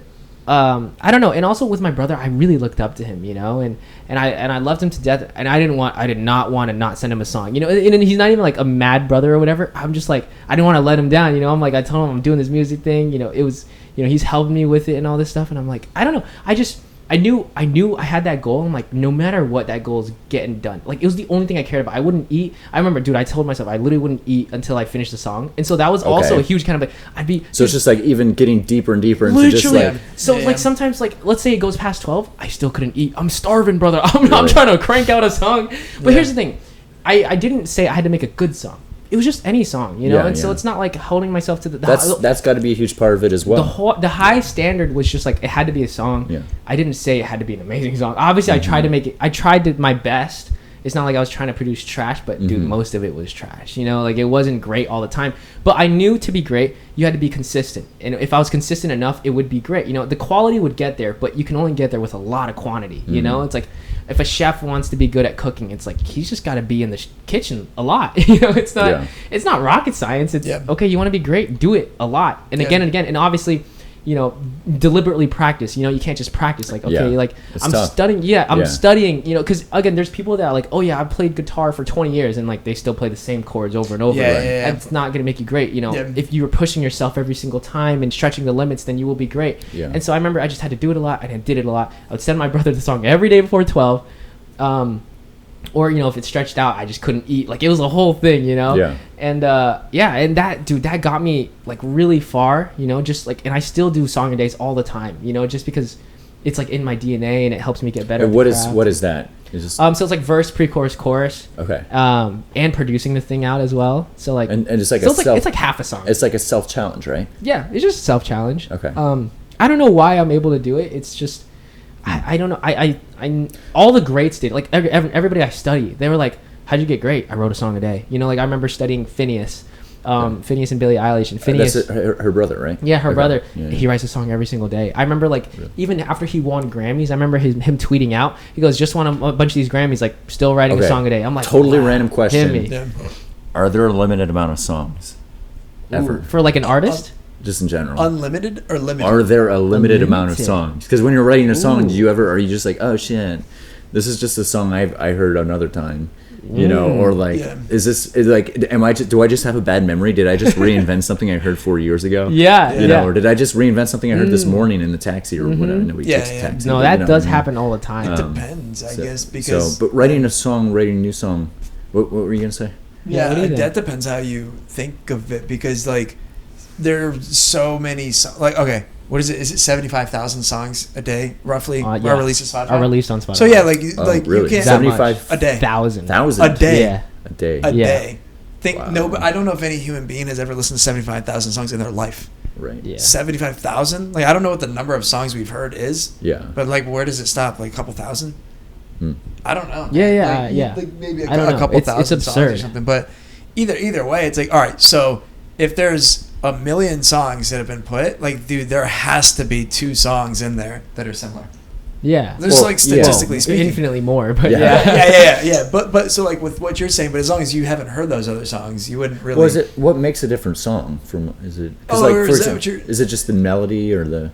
I guess it would be everything, right? Yeah. Kind of everything. Melody, the rhythm. Yeah. It's just so interesting when you hear like a new song, and and you're like, oh, this song, I feel like I've heard, like a really good song, you feel like you've heard it before almost. For sure. Yeah. Like I was listening to that song Espresso Yeah. by Sabrina Yeah. Carpenter. My roommate Love showed it. it to me. I was like, I oh love shit. it. It's so good. I think I'm gonna. Never mind. I'm not gonna embarrass myself by Oh, I haven't heard the song. by trying to assimilate with a culture I'm not part of. But Yeah. I was like, all right, Yeah. I get it. I see it. Yeah. Like I understand why people are really into this. Mm-hmm. But it's sometimes when you hear those pop songs, it's just like, Yeah, you're like, it's not I feel like I've heard familiar. this Yeah, before. It's like but been done before. Yeah. But it's Because so they- good. Yeah, it's like yeah, yeah. like it's almost like it's reaching into a part of your mind I that feel like like you hear Yes. it one time, and then Yeah. next time you heard it, you feel like you've heard it 1,000 times. You're just like, 100%. this is like me, you know? that's Yeah. a sort of a science, I would say. I would Yeah. argue like there's a science to that. Yeah, like what hooky things are, like what catchy. Well, that's a whole interesting conversation because I feel like people are like it's subjective, this and that, but I'm like there's I almost want to say objectiveness to the quality of like how something's gonna stick, like hook factor. Catchiness, even though like per person one person might be, oh, this is more catchy, this is more catchy, but there's certain things, man, that I'm just like, especially with like the classic songs, it's like, dude, like, is it subjective that I don't know, Billie Jean's bass line is catchy? You know, is that subjective? That's what I'm saying. Everybody can sing sings the bass line. I would argue it's no, that is a like whatever that is hitting in the brain, it is like objectively catchy. Yeah. Hooky's the word. Yeah. Memorable's the word. So anyways, like, but I think that a lot of like the songs that sound familiar, they are familiar because there's only so many Yeah. choices you're gonna make, like melodically or whatever, if you're playing in a key, or like there's just certain things like that are repeated all the time, simply. And just kind of reformatted. For sure. Like, exactly. You can make a sandwich Exactly. 1,000 different ways, I guess. Yeah, exactly. They Dude, use the that's same it. chord Yeah. progressions too and Yeah, stuff. I know about that one chord progression. that Yeah, they use and exactly. Like I everything. remember Ed Sheeran was demonstrating like you can do Right, all what? pop Yeah. songs are written with the same chord progressions. Yeah. And now also all the melodies are kind of blending in each other. I don't know. Yeah. But So the of course artists it really, does the sound artists, familiar. But the artists still stand out. They're still kind of their own thing. Yeah. There's still new songs every single day that Yeah. are Yeah. crazy and stretching the limits and stuff. And Yeah. I don't know. I don't think there is a limit. I think it's unlimited songs. Yeah. It might be So for regurgitated years to come, 100 years to come. for sure. Yeah. I think they will be Sure, yeah. regurgitated. You Yeah. know, I think there's a lot of copycats and stuff, but Yeah. I don't think we'll ever like run dry of music because there's always so many artists that are innovating. Mm. You know, like whenever the next Bach or Beethoven comes in, bro, they're gonna play some stuff that we can't even fathom. So it's even though there's only such a limited, it feels like a limited amount of notes you have and stuff. Yeah. For some reason, it's unlimited. It's You know, really cool. it's interesting because that's sort of what chess is. Like chess is one of those Yeah, things yeah, you're yeah. like, okay, Yeah, let's right? get, like if you don't know anything about chess, you're like, this guy's kind of stupid. You're like, all right, like, okay, can't you just like memorize a couple patterns and then win it? But then if you're like trying to watch, if you're trying to watch like a professional chess match with Yeah. grandmasters Yeah. and stuff, Yeah. they're like, I forget what the number is, but like after move 4, there's like 100 billion combinations of chess moves or something. Oh my goodness. And every single time super grandmasters play chess, they're like, oh, after like 4 or 5 moves, like, okay, so after this game, nobody's ever played this move in all time. After like 5 or 6 moves, Wow. usually, after they kind of get past the opening. Yeah. And so Wow. every single time there's a new chess match. Like it's a wow, game wow. that's never ever Yeah. been played Wow. before, Yeah, done yeah. by these super GMs who have Yeah. learned the game inside and out. And they can name every single game. They can like, I don't know if you ever seen I Magnus haven't, no, but Magnus Carlsen. Magnus, yeah, he's. It'll be like they'll show him a picture of a board and he'll be like, oh, this was Spassky versus whoever in 1984. Oh, my you know, goodness. like this was a match and then this is what happened. This was what the follow up move was. You just show him a position on the chessboard. Yeah. But at the same time, the reason chess is so interesting Yeah. is because it's a limited amount of options, but with that limited amount, you just got a couple pieces, but Yeah. there's an unlimited amount of Yeah. outcomes, which Yeah. it's kind of what It's the same music- thing. That's kind of Yeah. I mean, it's like saying yeah. like food. You only have all the same ingredients really, but there's infinite combinations you can make. For food, and there's new recipes being made every single day. Yeah. Obviously, Yeah. most people kind of stick to like Yeah. the same stuff, and that's kind of like music. It's like, okay, you have potatoes, you're probably gonna make French fries. Yeah. It's Yeah, like yeah, okay, yeah. like you got bread, probably you can make a PB&J, whatever. Yeah. It's like you have these things you go to, Dude. but then every now and then somebody comes in and like makes some crazy, You're right. Yeah. twice baked potato that's all fluffed up and whatever. It's just And infinite. Yeah. Like Well, 10 and there's years- also sort of Yeah. fields, and people will follow a field and innovate whatever the field is. So like, and then you can kind of loop back to different trends of different eras. Yeah. Yeah. And so if everybody's been practicing this one specific combination in chess for such a long Exactly. time, or they've been delving into 1980s music for this long time. You can figure out where that's headed. You can kind of capitalize on some cool 1980s trends, or somebody can come into the industry and they can be like, hey, listen, I'm going to try something that's more 60s. Yeah. You know, and then everybody's like, oh shit, that slaps, you know, and then Yeah. now they kind of And rewrite it feels everything. new, yeah. But Yeah. you're just recycling. It's like fashion, you know. It's like everything's just getting recycled from old decades and stuff. What's the quote from Back to the Future when he plays he plays the rock and roll at the school dance and everybody's like what? And he's like, yeah, they weren't ready for this. Somebody's like, but your kids are gonna love it. Your kids are gonna love Your it. kids are gonna love it. Kind of thing. Yeah, it's Nice. interesting, man. Like I don't know, man. That's just something like trends in general of different generations is something that is always so interesting to me. Yeah. Even the way that people dress. The way The way that they eat, like it's like, dude, the diets, right? Like, dude, I swear, like over the past 15 years, I've literally like every 6 months this new diet. Yeah. this Okay. new diet That's- comes yeah. out. And they're like, no, actually, You got I it know all that you wrong. got it. They had it all wrong. Everybody's been doing it wrong their whole life. Yeah. Actually, Yeah, just meat. Yeah. You know, or like no, just vegetarian. Like, Yes, yeah, just yeah, vegan. exactly, You know, like this is exactly. what's wrong. This is why you have cancer. This is why you have heart disease. This Exactly. is because you've been eating red meat. my The reason you have Exactly. cancer, the reason you have heart disease is because you have been eating anything else but red meat. Yeah, Dude, man. it was- So it's there's nonstop information. I remember I went vegan for like a little bit, Yeah. and then my mom found like an article, and it was like vegetables are bad for you, and I'm like, huh? Yeah. She's like, broccoli gives you Fucked cancer. up. Stop eating broccoli. I'm Yeah. like, Mama, what? Yeah. like, man. oh But my God. it's interesting. Like, my thing is, all right, what even makes those things trends? Like, is that just like a commercial push of like, all right, we got a $5 million promotional budget for this person who's putting out these diets, like in this There's- because we're tied to this company that sells this product. Like, what There's is a whole actually conversation there, happening? because one of the Yeah, best yeah, ways to build an audience yeah.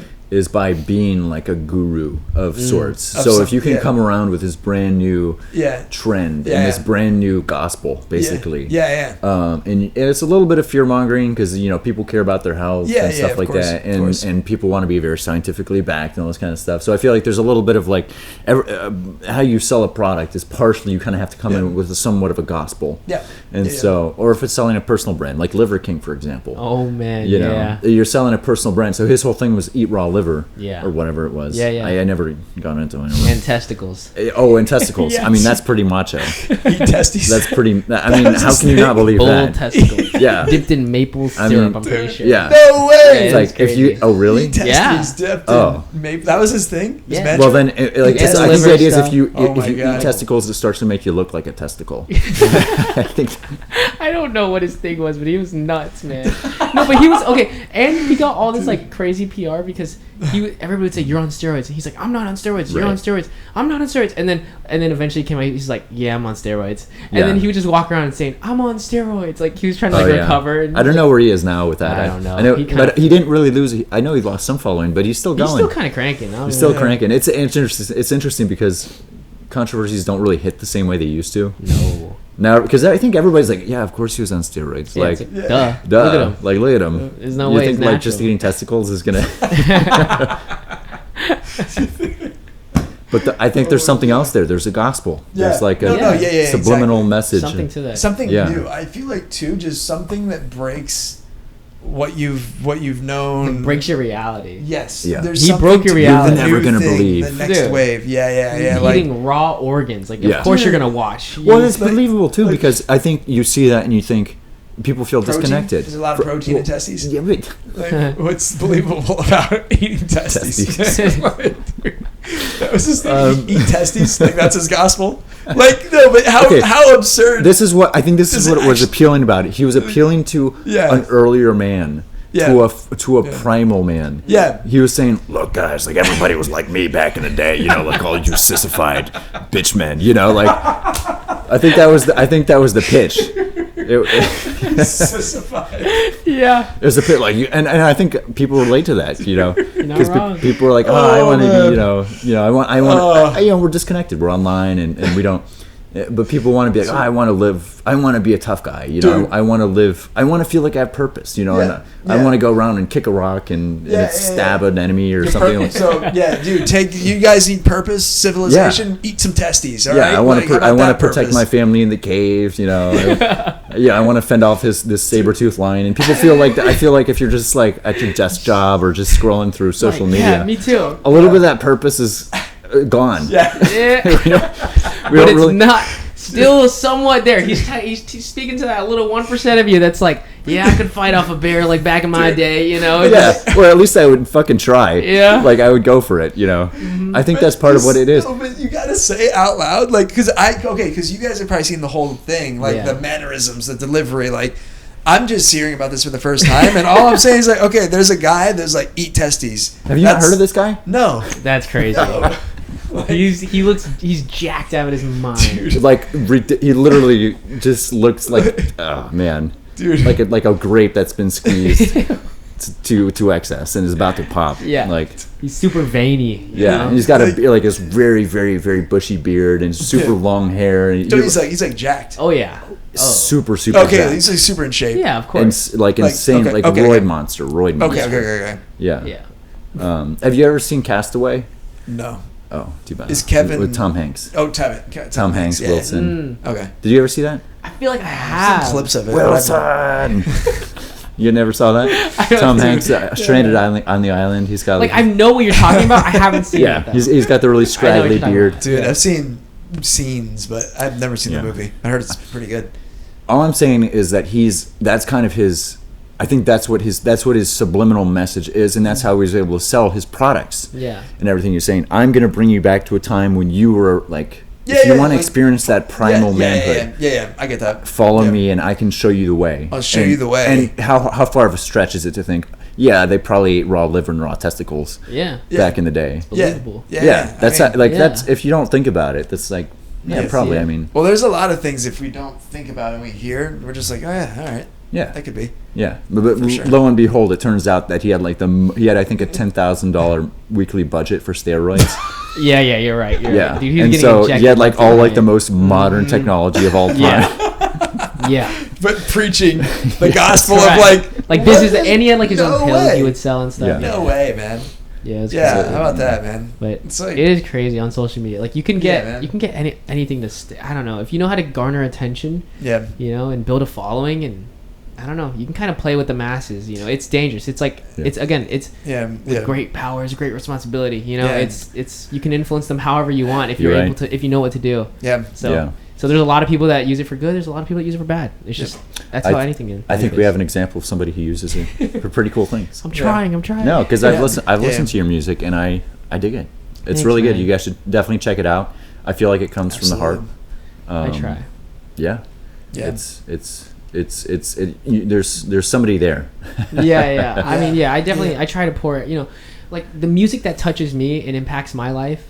I don't know. They talk about such visceral and deep, meaningful, specific topics that I can relate to, and I want my music to do the same, and I don't know. That's why I've never, I don't really like going to the clubs and parties and all that stuff. So I don't really like that type of music, where it's just this mindless. Okay, I'm dancing to this because I'm drunk and I just need a cool beat that gets me going. That's all I need. It's that type of music is never. I mean, I like it. I'm a fan of all music, but for me, that's not the kind of music, not the audience I want to cater to and stuff. Yeah. So it's I really want my music to, be the one you put on you're sobbing, and it's I'm having revelations. This is changing my life. This is exactly how I felt when I was a sophomore in high school and I was, felt like an outcast because nobody understood me. It's that's who I'm trying to connect to, so because that's who I was. Basically, I'm just trying to make music for myself, who I was back then, for all the kids out there now, people like me now. It's just I don't know. There's a lot of there's so many to life. There's just so many ups and downs, and it's I don't know. I want to live through them all and kind of highlight that,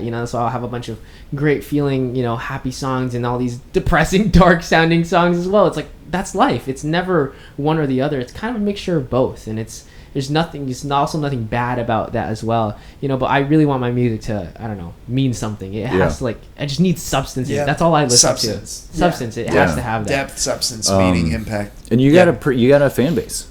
Have you been able to talk to any fans, connect with you? Feel because you want to connect with people. I do, ultimately, yeah. and I mean, had, I DM them all the time, you know, Yeah. whenever I can. Like if they reach out, like I'll be messaging back, like hopping on calls and stuff. Like I try. Like I used to do a lot more lives. I need to do that again. But Yeah. I don't know, dude. Communicating with them is my favorite thing in the world because Yeah. imagine just finding a bunch of other people that are like you. It's the Yeah, coolest yeah, feeling in the yeah, world. yeah. It's And like interesting, I man. never had that many friends growing up either, and I was never like the cool guy in the group either. You know, like how like every group kind of has like you kind of got your leader, and you got like the other cool people. There's like a hierarchy, no matter what. You know, if it's just like 8 group of boys, there's like the hierarchy. You know, girls, whatever. Like there's always like some kind Yeah. of weird social currency. Social structure, I yeah. never had that social currency. You know, like I was never cool until I started like making music, and people were like, "Whoa, you're cool." You know, like, I didn't make it. I didn't make music to Yeah. be cool. You know, so I'm like, Yeah. okay, whatever. Yeah. But the coolest part, genuinely, like that's why I don't know, like that's why like I've never like cared about the limelight. That's why I want my shows to be more focused on the audience. Like I want my shows to be fun. You know, I don't care about like me sounding the best and having the best vocals and the best live performance. Like I want my shows to be fun. I want them to be unifying. I want people to, you know, come here feel safe and it's I don't that feeling, the Yeah. vision you had. It's, Yeah. it's what Yeah, I, again. exactly. It's just everything that helped me break through. You know what I experienced at my first concert. It's like I want to be jumping in the crowd. You know, I want to be, as much audience participation as possible. I want to bring the crowd into the stage. You know, it's like I want it to be like a family gathering. It's like we're all here together, not just like I'm Yeah. up on like this separation. It's like I need it to be like that, and I don't know. I think that's what gets me so excited. Like making music like that, eventually playing shows that can do, you know, that. Like I don't know, everything that it did to me. That excites me the most. And have you had any cool interactions, experiences with people you've reached through your music, or? I mean, you sometimes get some crazy messages like your music saves me, and it's like that's like genuinely like if people ask me like why do you make music, it's like I genuinely write it to like save myself. Like, you know, whenever I get in like some like dark places and stuff, the only thing that can kind of get me out of it is like music. You know, I'll just kind of sit down at a piano and like play a melody that feels like exactly how I'm feeling, and then words will start spilling out of my mouth that describe exactly how I'm feeling. And then once I can get that down and like release it into the song, and like most of the times like I don't even post it or whatever, it's just like for me, like I make it for myself. It's my form of therapy. It's my journal. It's everything, you know. And like doing that, it alleviates it from me, and then if I can put that out too, like then it can help whoever else is like in that state. And so like, I feel like it's like a job. It's you know, an artist's job in a way to kind of like go through these visceral emotions and capture them, because it can be a voice to those who can't even voice it for themselves. Yeah. It's incredibly difficult. I love that, Yeah, especially that's with good. such a kind of like giving attitude. That's awesome because you're really giving back to those people that are voiceless. You know. Exactly, and it's Wow. like again because it's really just for me. Like art, it's so weird being like an artist because at the same time you have to be as selfish as possible and then also like Yeah. selfless. You know, like Yeah. genuinely. The music is selfish because like, I make it for me, but then I hope, you know, in like as a byproduct it'll help other people. Yeah. I don't know if everybody thinks of music that way, you know, but I really wanted to. You know, be I like took that. a class, and my first class ever in college was philosophy of art and music, I think. Wow, yeah. And if I can remember anything from that class, I'm going to butcher this. Yeah. But it's okay Fire on this away. podcast. Okay, It's I'm going to perfect. try this. Okay, I think it's Tolstoy. And it was, in its purest form, art is it's the unification between the artist, the listener, and the art itself. Wow. Yeah. And that's kind of what you're reminding me of. Yeah, That's yeah, insane. yeah, I got chills yeah. listening to that. Like I fully, Yeah. I agree with that so much. Yeah. There's something magical with that. It kind of needs all the pieces. Like I don't know. I think an artist that just makes art, even just for themselves and never shows anybody, I feel like that's a wasted talent, gift to the world. You know, it's like it's meant to be shared. It's meant to be, you know, out there for people. Because again, you never know what could happen. You never know who could help. And I think that's so important Yeah. as like an artist. Well, I mean, honestly, like you were talking about meaning before and like Yeah. achieving stuff and everything. I mean, Yeah. that's quite the achievement. Yeah. No, you're not yeah, wrong. just reaching people, you know, who you never would have reached otherwise. Exactly. Like That's impactful. it's, you know? it's insane. It's so hard to like register, but Yeah. So take us back to getting to this point, right? Because we got to, all right, you're writing the songs. yeah. And then when you left the job with Caleb, then you went back home, and then you're writing a song Just a day to your writing brother. hundreds of Okay, songs. so when Yeah. did the first one crank?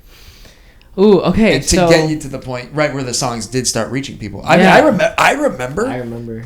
What do the you- first song. Yeah. Yeah. Man, you know what through the first you know when she's so hot, she pulls She can pull all genders. all genders? Yeah. Yeah, yeah. It was That's crazy. such a good song. Such a good song, man. It was crazy. Okay, so check this Yeah. out. It was I was studying again, writing song a day for a long time, and maybe it was like 2 years into it. Yeah. And I was taking a course from Ryan Tedder, who's the lead singer from One Republic. Yeah. And he it was so cool because all my life I just wanted to get like in the studio with, the artists I look up to, and then finally like these artists started like releasing courses on how they make music. So it was just like this raw footage from Ryan Tedder, the singer of One Republic, in the studio, like how he's making music, just freestyling melodies and playing chords, all this stuff. And I was watching this and I studied it to the T. I wrote down all these notes, and he taught you like the science of how he makes a hit song, like at least his science. Yeah. And I studied that. I'm like, oh, okay, like let me try that. The first song I wrote after that was Damn I Be Down, which is like the first song I ever got like 1 million streams with. First song I ever got like a viral video with, like I remember like, dude, I remember posting, I also posted like, it's so important, like it's just so important for artists to be consistent if you wanted to make a career and whatnot. And so I remember I posted hundreds and hundreds of times on social media. Nothing got views, my family was giving pity likes, like that's the only type of I think a lot of us can relate to Pity that. likes. I think most artists would like, understand that. Good job, buddy. Super cringy, but like keep it up, like that. It's just so embarrassing. There's no artist who can't relate to that. Exactly. Yeah. It's you're doing that for a long time, so hundreds of videos like, down the drain, and then I'm finally took that course, and he taught me how to write the hit song, and then the first song I wrote after that was Damn I Be Down, and I remember posting the video to that, and I'm like, you know what, this has kind of got a good hook to it. He taught me how to write the hook. Damn I Be Down. Yeah, he's like, okay, find the punchline. I'm like, Damn I Be Down. He said, I remember him saying, find a phrase that is. Wait. If I saw you in a movie, I'd pause it to see your beauty. You got everybody thinking, Damn I Be Down. Yeah. So I remember him saying, okay, how he wrote all his hit songs, where it was commonly used phrases in normal conversation that have yet to be written in song form. Right. People always said, Damn, I'd be down. Like, damn. Like, I mean, I just always heard that. Yeah. I was like, that's a good tag. Like, that's a good punchline. And so I remember writing that. And I'm like, okay, like, what do I write this about? I don't know. Girls. Here we go. And I remember I wanted to have like a fun twist though, and Dude, it's so clever. Yeah, man. and then that's why like I wrote the line man. is like, Yo, that line has always kind of perplexed me because I never knew exactly if it was a double entendre with pause it. I don't even know if you were intending to write it that way. What is it? I don't even know. Because it was like I'd pause it to see your beauty. Her beauty. I never knew if it was like I would pause it as in to pause it about life and to ask questions. I didn't know if the word is even correct. But I don't know. You know that word, pause it. Anyway, forget about it, guys. I wish I was as brilliant as you think I am. I'm just not. I'm not that guy. Positive movie. She's bad on the screen. I'm like, then I realized. Looking her up on Instagram. Then I realized I would pause it. Yeah. Oh yeah, okay. Yeah. No, that's what I always thought it was. That's I'd all pause it, bro. to see your beauty. I would pause. I thought in like the philosophical way. I would pause it about the meaning of life, etc. I wish. Yeah. I wish I was that philosophical. We can delete this part. Yeah. You always intended it that way. No, but I think it's still it's still good. So funny. Yeah. Nah, dude, she's just hot. Trying to find her Instagram. Shit, plain and simple. It ain't that good. No, I think it still works because there's this deeper level of there's something else going on there. Yeah, man. Which made me think that, dude. Yeah. If with the guy that does promoted the Eat Testes, like if he ever sang the song, he'd probably go back and I'd pause it. Dude, imagine him saying exactly. I'd pause it about the consistency and feel. Imagine him saying the exact line though. I pause it to see her beauty. Like poetic. Yeah. It's like, dude, you eat testes and you're a poet? Like, dude, that is so funny. That's a all-American victory right there, man. Oh yeah. Like, bring him home to meet your parents, right? Dude, I remember. Can you imagine how scary that'd be for the parents? Oh my Your God. daughter comes home and it's like, so what do you Liver do? King. He's like, oh, I'm an alpha. I live off He raw immediately liver. establishes dominance. Yeah. Are you dad? I'm boyfriend. Dad's like, all right, bro. It's like The girlfriend's like, "Can you pass the salt, daddy?" He reaches for it. Yeah. Dude. Like, Hey, guys, so I don't know about big dick energy, but definitely dick energy for sure. yeah, they're like, so we're ordering pizza tonight. He's Yeah. like, can you put testes on that? Yes. More like scrotum energy. Raw, Dude, anchovies? No, I don't need anchovies. Right, testes. He's like eyeing up the dad's testicles. You gonna eat that? It's like, this is not gay, but what's the texture of your testicles? No homo.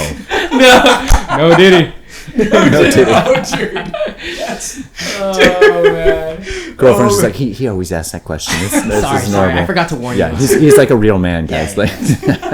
Like, Oh, man. And, dude, and then he's just, so, what do you see in my daughter? I pause it to see her beauty. I pause it to see I pause it to defend her in the cave. No saber-toothed lion will ever approach your daughter. That's great. Do you have like a job or anything? Yes, I sell raw supplements. How do you do that? By teaching men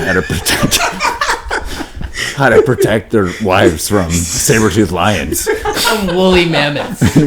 Grizzly bears. Oh, my God. That still exists. Oh, man. True, that's true. Uh, We're gonna move to gotta rural Wyoming, and we're gonna dig out a cave and. Oh, man. I love that Kobe just doesn't know who this guy is, and that's why he's dying way harder. Dude, I'm gonna. This is the first thing I do when we get off the. Oh, dude! Speaking of the podcast that we're on, This is the best thing about this podcast is we can bring like pop culture things, I love and it. Colby almost has never heard about it, Where does this guy live under a freaking rock? Like, except for Diddy. Somehow he knows more yeah, I'm about. surprised. Dude, Yeah. because It's music, that's why. Dude, Puff Daddy had the hits, man. He did. And it's Puff more. Daddy. It's a little more your era as well. Yeah, It's yeah. a little bit I was from in my era. elementary school when Yeah. the first Puff Daddy hits were coming See, out. I was too old. I was too young. Yeah. Yeah. wasn't. Yeah. Okay, so Okay. Damn Might Be Down happens. It takes Yeah. off for a little bit. It gets me like my first listeners ever. Yeah. I remember getting like the first day. I think it got like 1,000 streams, and it blew my mind. Really? Yeah, like the first day it dropped, and like Was that on Spotify? Had you had Yeah. a couple songs beforehand or I had a couple songs, but like nothing? literally zero. So okay, Literally zero, and then and that was just the algorithm. yeah, Or was it social media? It was social media. So Nice. because I never had videos go viral on TikTok or anything Mm-hmm. until Damn Might Be Down, and so I finally did that, and finally people started listening, and it was. And was this like an acoustic cover, or was this like? No, you it was just- like the full track. It was sweet. like I remember I produced the beat out, like a nice little hip hop beat, and like I found a sample of the guitar, and wrote the song on top of it, finished it up in I don't know, a couple days or whatever. I remember taking my time on the production of it because it was like the first song people would actually listen to. I was like, oh, I gotta make this like really good. I remember actually my brother was helping me write the song. We walked around this lake that we both grew up on, and I was trying to write the verses, and like I can't do this. So my brother helped me write that song too. Nice. The verses of that song. He wrote some of the lines? He did. He Joseph? for sure. Yeah. Oh, awesome. I don't know why I need to put writing credit on there because Yeah, he man. did. Shout out, Joseph. Shout out Joseph, man. He's an insane writer. I mean, Yeah. dude, his book is now. I mean, I just want to shout out my brother because he's unbelievable. And again, one of the biggest reasons why I'm even in music now. Like he became a writer himself. He's an author. Dude, he sold like copies of his book. Oh, you're now. fucking kidding. Dude, it's Don't legit. shit. believe everything you think. Don't believe everything Joseph you Wayne. think. And Bruh. he's Yeah, about to yeah, get yeah. into Yeah. like Barnes and Nobles, Target. Really? Wait, yeah. did you just? Yeah, like Dude, by that's a lot himself of too, books. without a publisher. Independently. Without a That's publisher? That's so Independently amazing, man. Okay, He Master was- Yoda. That's crazy. Dude, That's okay. we gotta get It's him. Yoda It's on him the being show. Yoda. Yeah, it's We him gotta being get Joseph Yoda on for the like show, man. Wow. all growing up, and Yeah. You guys are a powerhouse. Holy dude, crap. he's Your whole insane. family is really cool. That's crazy. Yeah. And you guys are all. I mean, that's awesome. I feel like you don't hear about that very often. You know, No, yeah. you hear about families with tumultuous backgrounds, like your dad had. Yeah. You hear about struggle. You hear about that in families, and you hear Yeah. about families coming through on top. You hear about families succeeding at things. Dude. You hear about wholesome families. You Yeah. know, you hear about families who are together, but those two don't always go together. Actually, those two rarely go together. Yeah.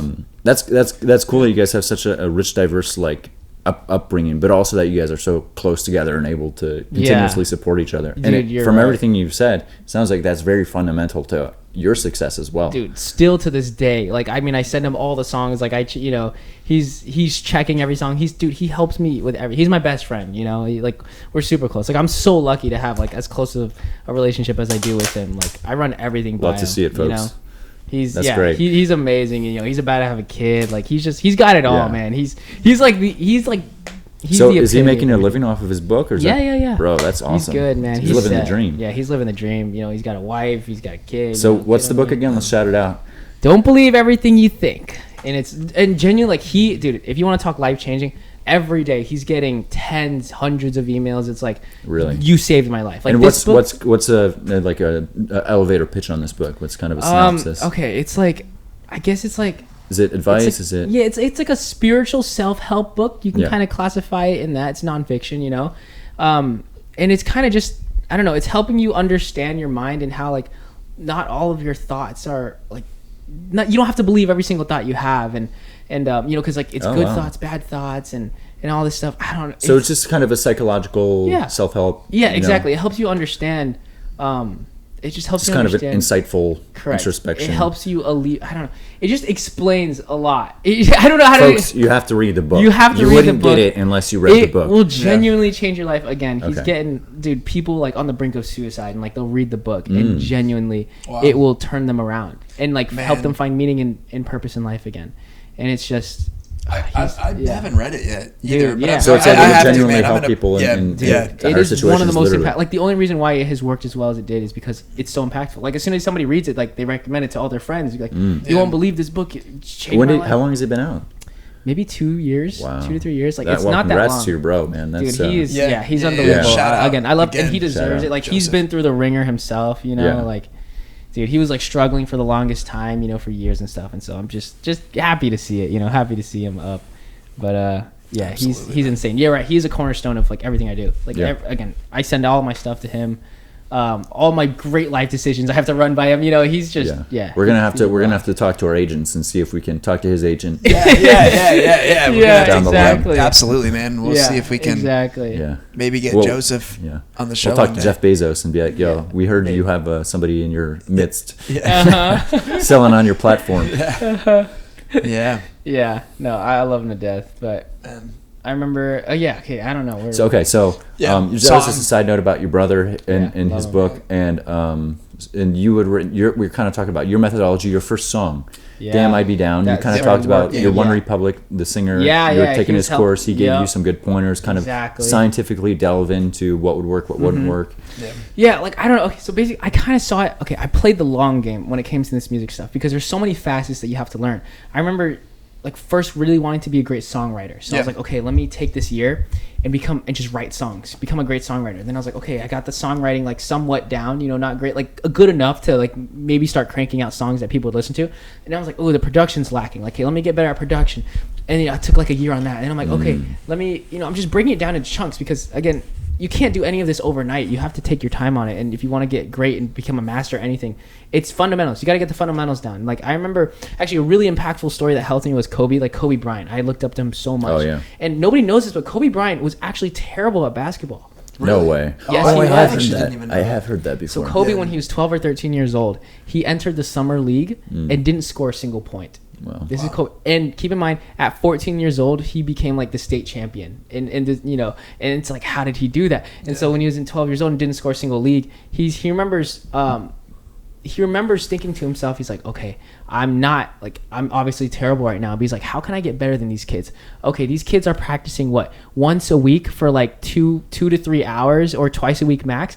He's like, okay, if I double or triple that, then by the time 1 year comes by, then I will have practiced 3 times more than them, and therefore like maybe start catching up to the level, And so he just like broke it down to a science. He's like, okay, I'm gonna put more time in, and then over time, like that'll get me there. And so it's like, I remember I was thinking too. I was like, whoa, because then the next year he came back. He said he only scored like 1 or 2 points, and it's because he was still just working on the fundamentals. He was just working on dribbling, and he's like just starting to shoot, whatever, getting all the fundamentals on. Then within the next year, again, he overlapped all these kids because he just put in more hours. And then by the next year, he was state champion. And it's like, whoa. And then Kobe became on to, obviously, Kobe. Yeah. But he wasn't great at first. And I remember everybody I looked up to wasn't great. I remember even Ed Sheeran, like a big reason why I started even singing, because Ed Sheeran showed a video of him singing at like 14 years old. And it's some of the worst things you've ever heard. Really? Like, it is awful. It's atrocious. It's on YouTube and it's amazing because I watched that video and I thought to myself, whoa, if he sounded like that when he was that young, I sound just as bad as him. But look at him now. Like Des years, I'm like, but look at him now. Okay, maybe I can do this. Like, how did he do it? He's like, I sang every single day for hours and hours and hours on end. I'm like, okay, I'm gonna start singing every single day for hours on end. And so developing all these skills just became really important to me. And I was like, but it's gonna take time. So I took my time.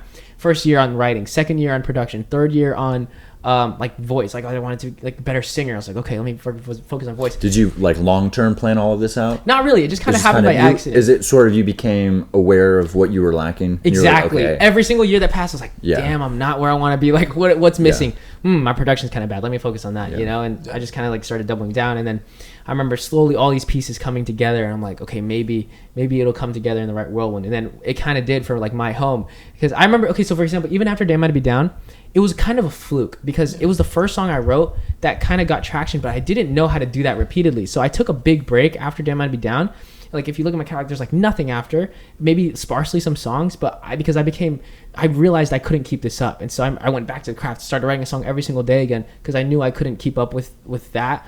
It was just kind of a fluke. And then when it came to my home, perfect whirlwind of everything. I was like, my production was kind of there, my voice was kind of there, my social media marketing was there, and like I was able to crank. So like when that started to hit, I remember thinking, I was like, okay, I'm just gonna milk this for as long as I can. And I don't know, everything just kind of clicked for that, and like the sound took off and got like tens of thousands of views, and the streams started pouring. It was like the first time I started making like real money, like I could like live off of, like I also remember, and there you go, we're coming full circle. Exactly, dude. It was like the first time I remember thinking, I mean, every artist, every musician, especially every artist though, like all they want to do, if you ask them like what's your dreams, like make a living off of art. That is the dream. And like my home did that for me, which was crazy. I never thought like that's so wild. I never thought you're 23 and that happened when you were 22. It was like 20, 21 maybe. 2021. Yeah. Like, and I still make money from my home now, which is like that's crazy. So awesome. And, that's you got your passive income and everything. That's so cool. It's like a little bit. Like it went down because it's like everything up and down, but dude, and I remember but the craziest thing was people would send videos of them getting married to the song. People would like propose with the song. I'm like, it's a good song, dude. I love. It's a great song. Dude, and that's your biggest song? It's my biggest song. It was an afterthought that I wouldn't have never posted. Really? So the reason that song came about is because, again, back to my song a day challenges, but this time I did it a public song a day.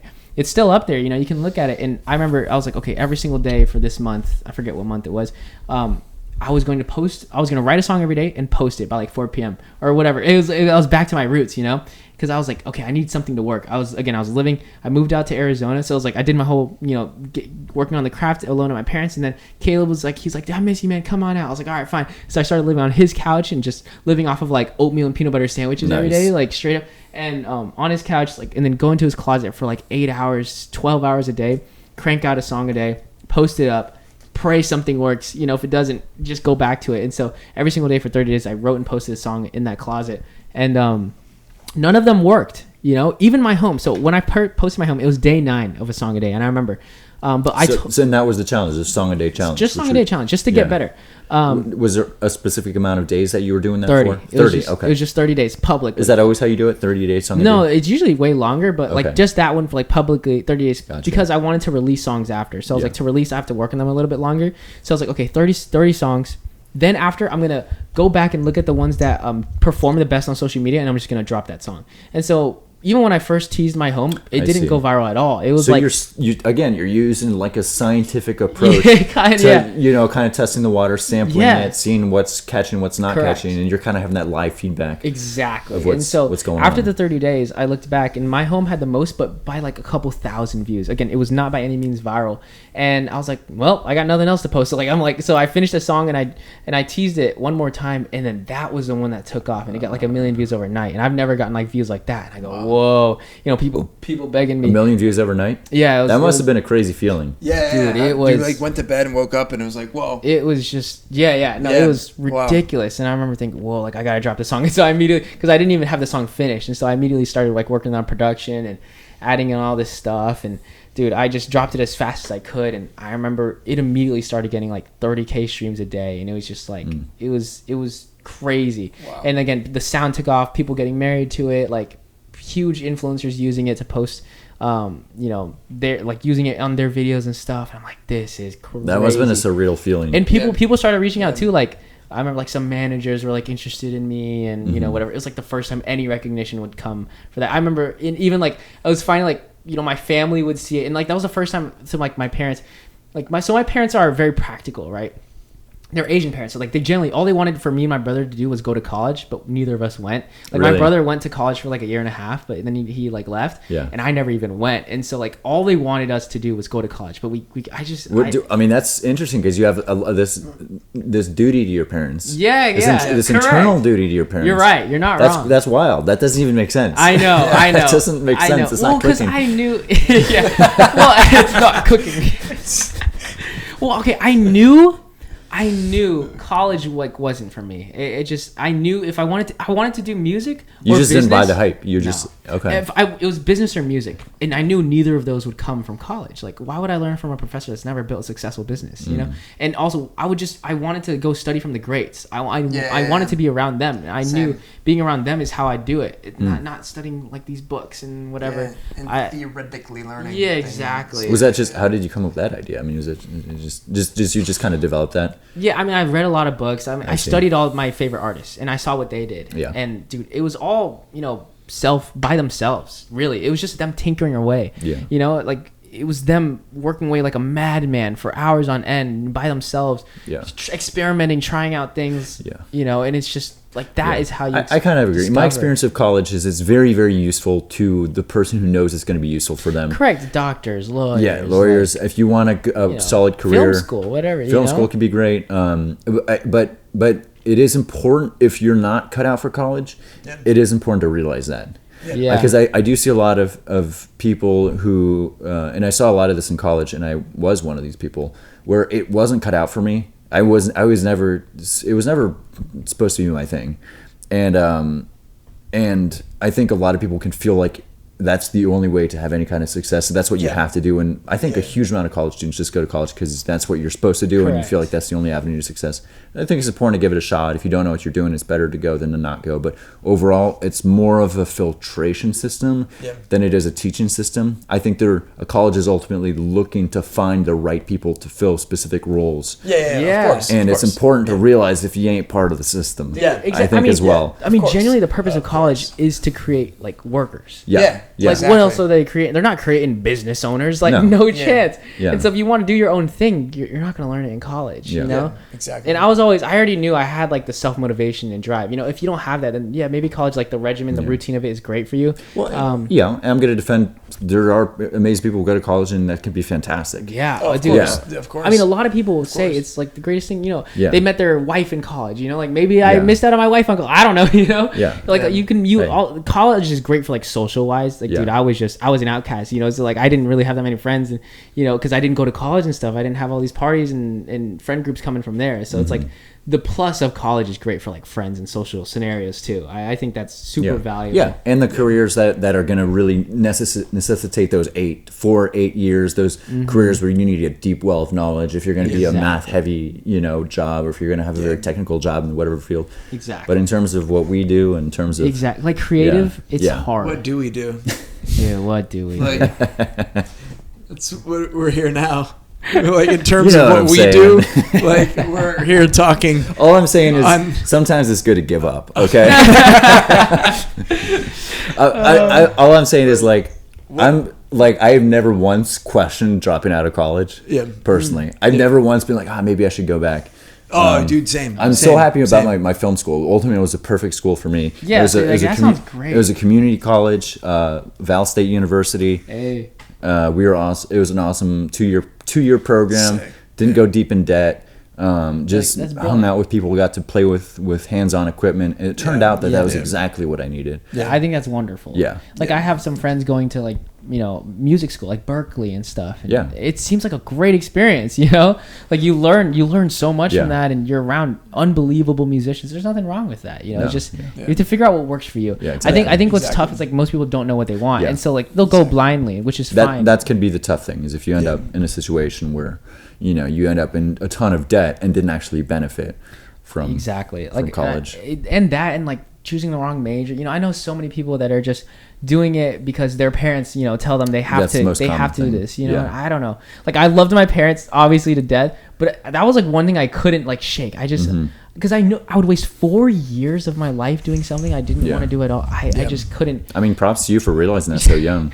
Yeah, it was. Yeah. I mean, but that's why like coming back, it's like it was a battle with my parents. So when I first started to do music, they highly doubted it. Well, first off, they didn't know a single person that had ever made money off of music. So they're not wrong. They're not wrong. They're not wrong at all. I don't blame them. They go, "You're nuts." And I go, "I know." Like I know I'm crazy, but I don't. Again, for some reason, I believed I could do it. That delusional optimism came back. I go, "Mom, just give me a year. Like, watch, it's gonna work out." A year went by, it did not work out. I'm like, "Mom, give me one more year. It's gonna work out." It did not work out. It's like, I'm like, "Don't worry, Mom. It's the next year." I kept saying that until like my home hit, and I'm like, "Yo, Mom, look, it's this year. Here we go." She's like, "All right." Your parents must just be like in disbelief that your brother has a successful book and that you've had successful music.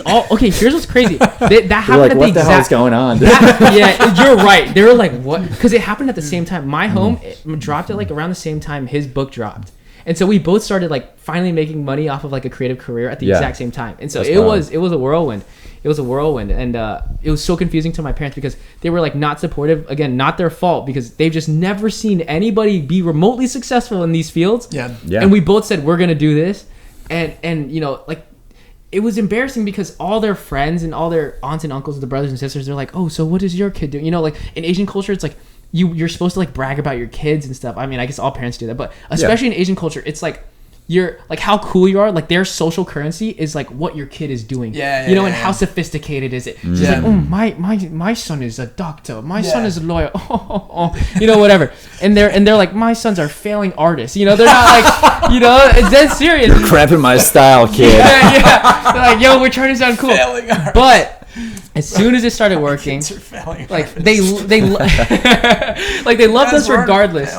It was That's hard awesome. to support. I mean, it was hard to support, but props to them because like they stuck it out Right. with us. They didn't like hate us for it, but they fought a lot. We fought a lot, just because I'm like, "Mom, just trust me. Like I'm working." She's like, "What are you doing? You're just making music." She's like, "At least get a job and whatever." They have the rational. They position. have the right to, They're making more sense. They made way more sense. Yeah. And so I remember like almost every week my mom would sit me down and be like, "All right, so like let's send you back to school. Let's get you a job, like something, honey. Like come on, it's not working out." I'm like, "No, Mom, it's gonna work."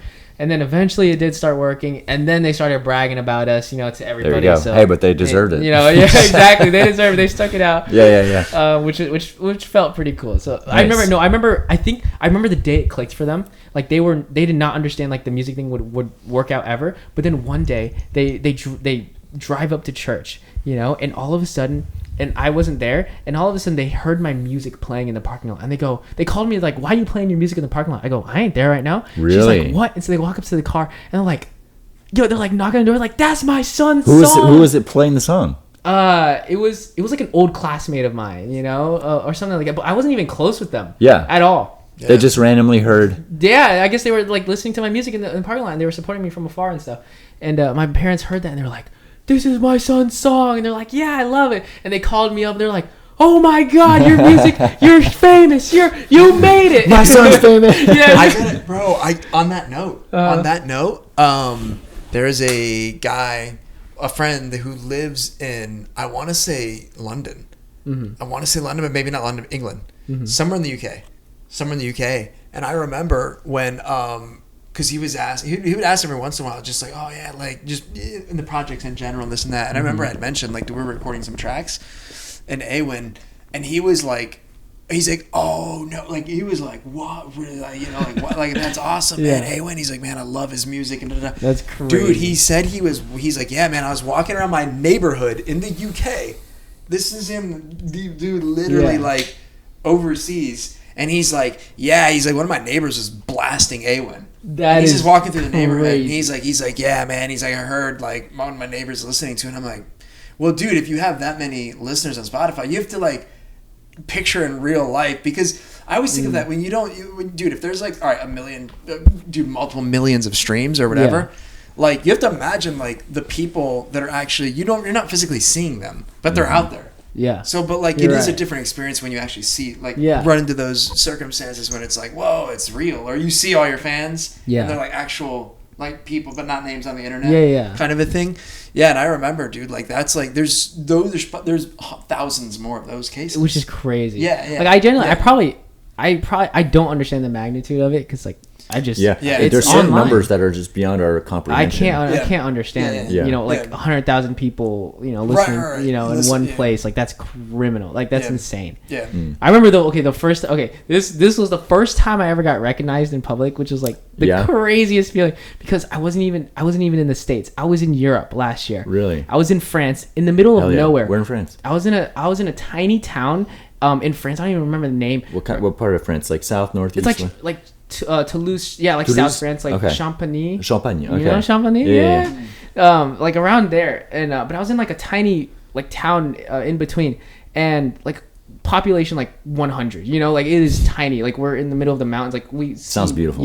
Oh my god, it was gorgeous. Yeah. Like generally one of the most breathtaking places I've ever been. Like every hike is like the best hike in the world, and you know how in Europe there's just like watering fountains everywhere, and you can get like fresh water anywhere, and it tastes so good.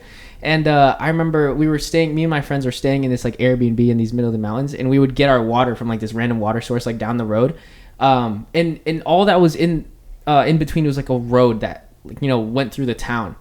And in this road, like one day I was getting water just like barefoot. I'm like in shorts and stuff, like whatever. I was getting water. And I go back up and I check my phone, and somebody texted me. They go, "Hey, random question. Like, are you in the middle of France right now and you just grabbed the water?" And I'm like, "What?" She's like, "I drove by and I'm like, I thought that was you, but I wasn't sure." I'm like, "You're lying." I'm like, and I tell him like, "Yo, I'll be here. Man. Like, you should come through if you're around." And she's like, "No way, really?" And so she pulls back up, and like we just hung out for the day. And like, are you kidding? Yeah, it was That's insane. So wild, and dude, man. I'm telling you, like it was just drive by. It was a drive by, and she recognized me. Gosh, and I was like, that's "You're," wild. and that was like first in France. Was she French? France. Yeah. Wow. Man, what? Did she speak English? Yeah. She spoke like perfect English. Really? Yeah. That's it was an insane story. Dude, and it's the first like person I've ever. It was ridiculous, and I love that person because it made me feel so cool. That is pretty cool. But I've only been recognized like twice or 3 times in my life, so it's like. But being in the middle, that's why it hit me. Yeah. Not in my hometown. Yeah. You know, in the middle. It's a random French girl. Random French girl. On a drive-by. Did she have a specific song that she had heard, or was it kind of, she's just a general fan? Yeah, she followed me on Instagram. And she recognized you in the middle of Champagne. Imagine, I wouldn't even recognize my friends that quick, bro. You know. That's so bizarre. And what was cool is like when we hung out, this is what I love about, you know, creating something and then having people like be a part of it. Yeah. Dude, they're just like you. It's like meeting like best friends, which is crazy. I remember talking to her and like asking her what's her favorite music, and it was like all of my favorite artists. It was like 21 Pilots. I feel like that speaks highly of your specific music too. Like the fact that you do have that kind of affiliation that with your fans too. That's awesome. Yeah, thank you, dude. That's what I love the most, you know, because again, like I never had that many friends, so it's like these people are like my people. These are my community, you know. And like it feels, that's why I wanted to feel like that, and I wanted to feel like a family, and that's what I love. But that's what we had, the same music taste, you know. We were so similar in like all these interests and whatnot. And I go, that's fascinating. So it's like you build something that people want to be a part of, they're just gonna be just like you, and it's so cool. Yeah, it is the coolest feeling in the world, and it's so awesome, man. That's amazing. Really that's super cool, man. Thanks, guys. Yeah. I mean, I don't know. I just want to keep building, and I don't know. We'll see where it goes. Were you able to help your parents out in the end? Okay, so my brother figured out. Okay, so we took, we both wanted to study like marketing, and we took like a Facebook ads course essentially. And my brother is like really like marketing savvy, so he kind of like headed this on. And when he figured out how to do Facebook ads, he started running it for my mom. My mom runs a bridal store, and she opened up like a discount bridal store, like an outlet essentially. It's Lily's Bridal Outlet, and then opening that like opened so many doors up because she could find so basically to some like the bridal industry is brutal because when you order a dress, it takes like a year to come in, like straight from China. It's like it's ridiculous. Really? Okay. Wow. But she created this new business that you could get the dress that day. Okay, so the entrepreneurship Savage.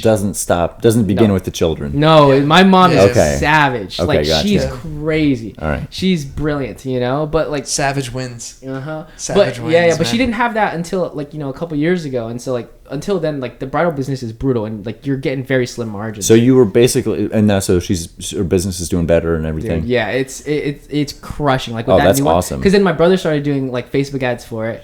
and So then this is like blew straight it up like teach a man to fish. Yeah. You know, Yeah. give a man a fish, Yeah, teach a man yeah. to fish. Yeah. You didn't even have to give a fish. You just Exactly. Like, Yeah. yeah. Like so my brother started. Yeah, he started running the ads for that, and Okay. dude, it blew up, and that's you know. great. That's even better Yeah. than Exactly. Yeah. And so like Yeah. no, but now my Yeah. parents are dude. They're chilling now. Oh, you know, that's like, amazing. My mom doesn't. Man, that's a She great can story. stay home. She It can is. stay home like as much as she wants. Yeah. and she's kind of set, and it's so cool to see. Like amazing. That's awesome. I'm so glad because it was they deserve it. You know, Hmm. they've been through a lot. So I love it. But yeah. the story of success. Yeah. Yeah.